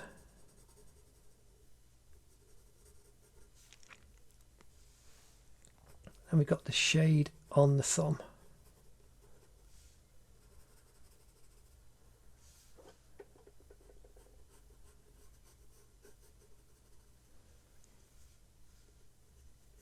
Going up the edge and the side, just carefully.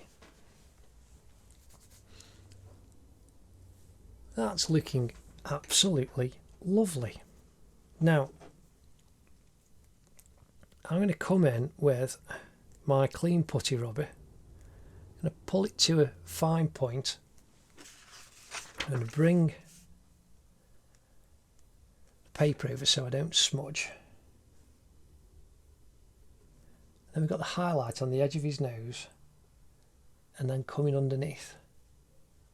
And then there's one going right up the centre of his nose. And then you've got a second highlight coming up just by the side.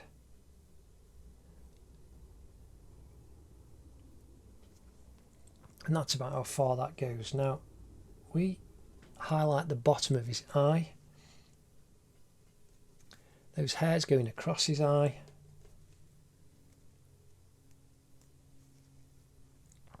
Then you've got a little highlight underneath his lower left eyelid. Side of his nose. Reflected highlight underneath his right nostril.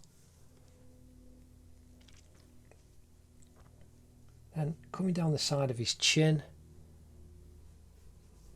and his cheek.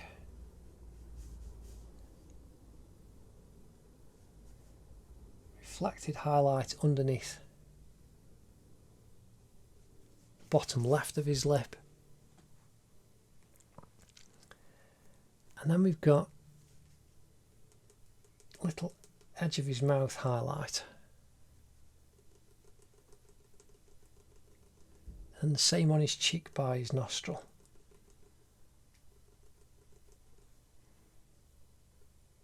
And bottom part of his eyeball. Again, I'm just increasing on that highlight on his pupil. And gently dabbing. I'm going to come in with the dirty putty rubber because it won't pull off as much by his tear duct.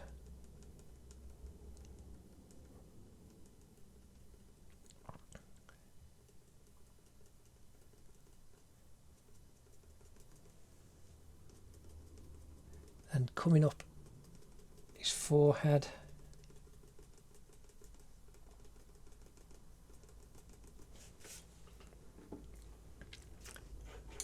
Now, I want a 2B pencil, and we're coming back down around the knuckles, and we've got this little triangle of shade. So I'm just curving up and then coming round, and you've got the side of the finger, and then here we've got a little bit of shade. Side of the thumb and the underneath of that finger. Again, second finger.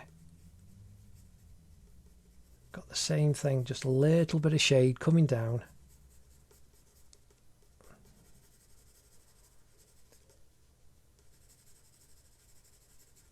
increasing on that finger.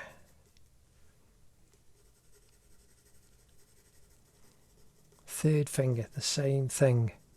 You come down and then very light on the fourth finger, on the little finger at the bottom. But now on this knuckle, we've got that darker tone in the centre that curves around. Soften the edge of that shadow.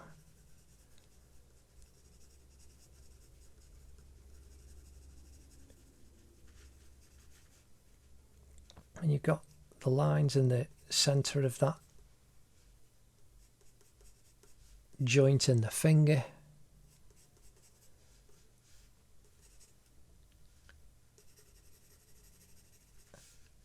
And then the knuckle on the little finger. That darker shadow there.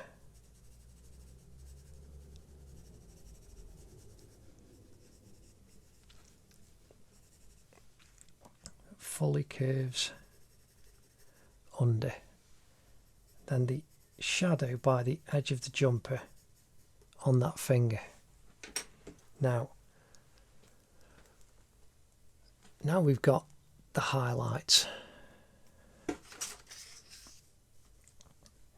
So there's two down the centre of that fingernail, and then around the edge of that cuticle at the top, in between those little folds, and then coming right the way down the top of the finger, you've got this highlight that comes right the way down to the knuckle. And then just dabbing to just soften that off over the top. And the finger nailed right at the front.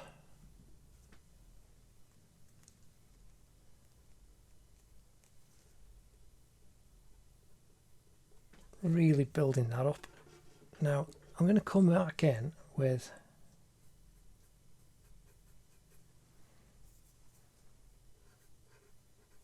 the cotton bud and then come back in and put the highlights in.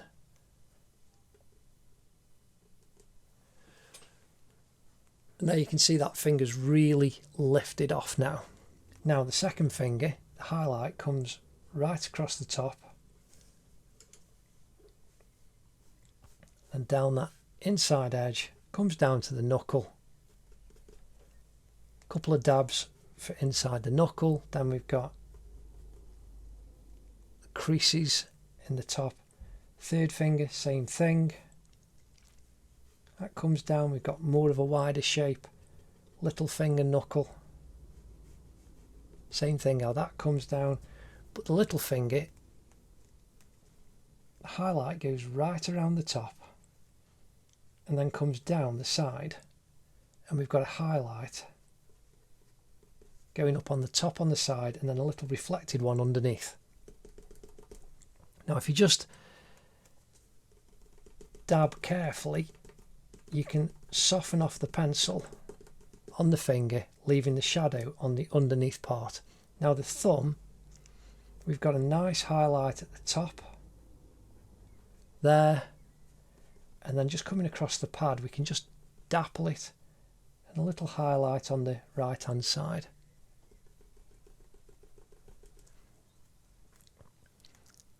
Now on his eye, his upper eyelid,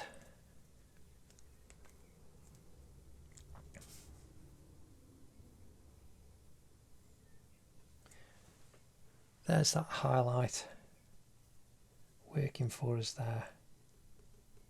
And again, reflected highlights underneath his eyes on the top.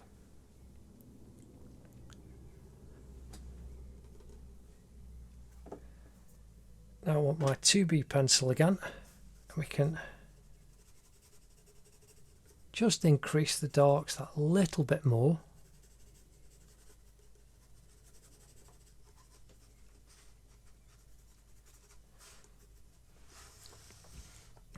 And coming down the side of his thumb.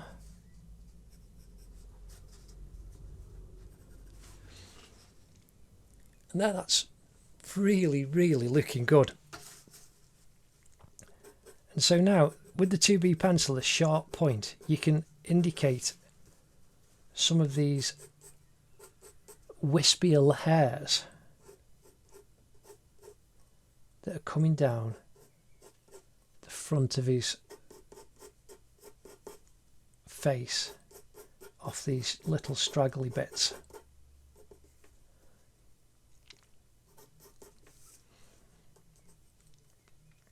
And also using the soft side of the pencil, because we need to increase the tone here. We've got this little triangle of shadow, but the 2B means we won't go too dark. It'll keep us softer.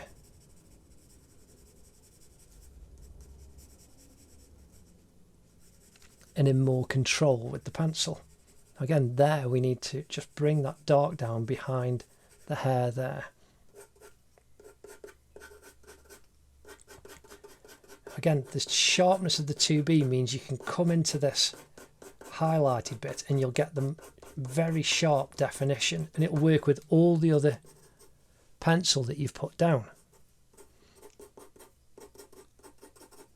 And just give you a little bit more softer and sharper definition, working with all of the pencil lines that you've already put down there. So now you've got this hair that comes over his eye, comes off to the side.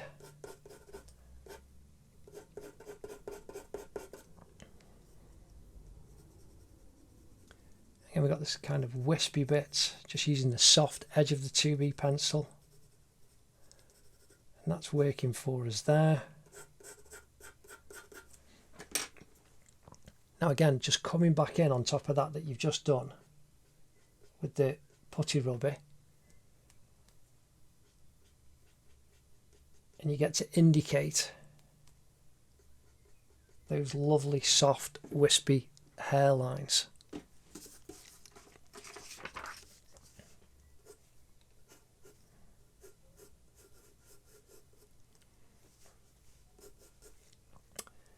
So that's the hair done there.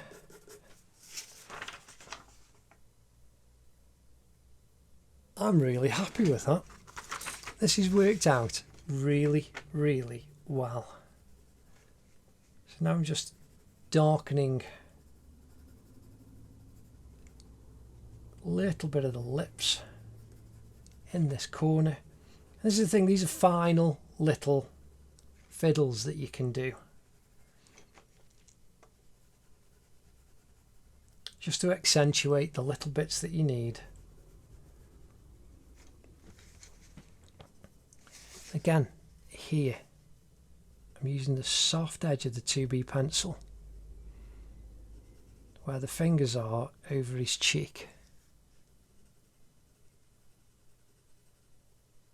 And I'm being very, very careful. Just graduating in that tone, coming over that finger. And the shadow is what is going to shape and form the tops of our fingers.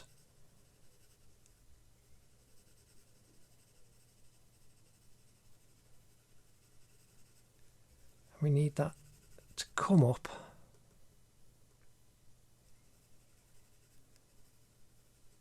his cheek to about there.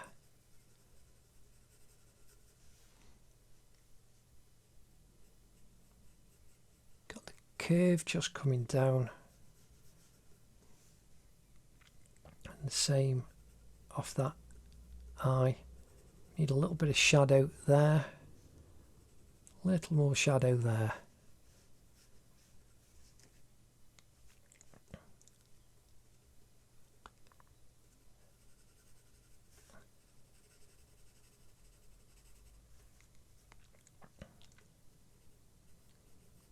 Just being very careful to not go over the fingers, but to build up the shadow that we need.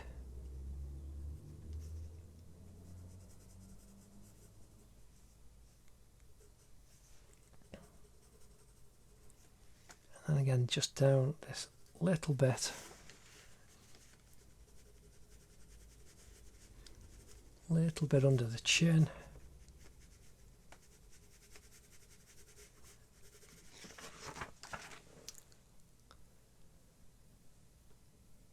I'm actually really happy with that. I hope you are. We have now drawn Jungkook, and that's absolutely fantastic. And again, you can mess about loads. You can just keep on squiggling and adding bits and building up tone and darkness. So again, I'm just coming in quickly with this 8B pencil because I want this darker line where it's close to his face. And again, the same down here. But these are just little fiddly lines, the things that you can do all the time. And that's absolutely fantastic. I hope you've had fun with this. I've really enjoyed doing it. There is your drawing of Jungkook. So if I just put Jungkook of BTS, and on this side, Billy 2020. And that is it. Thank you so much. I hope you've enjoyed that. I've had an absolute blast. And I'll see you in the next drawing. Take care. Ta-da.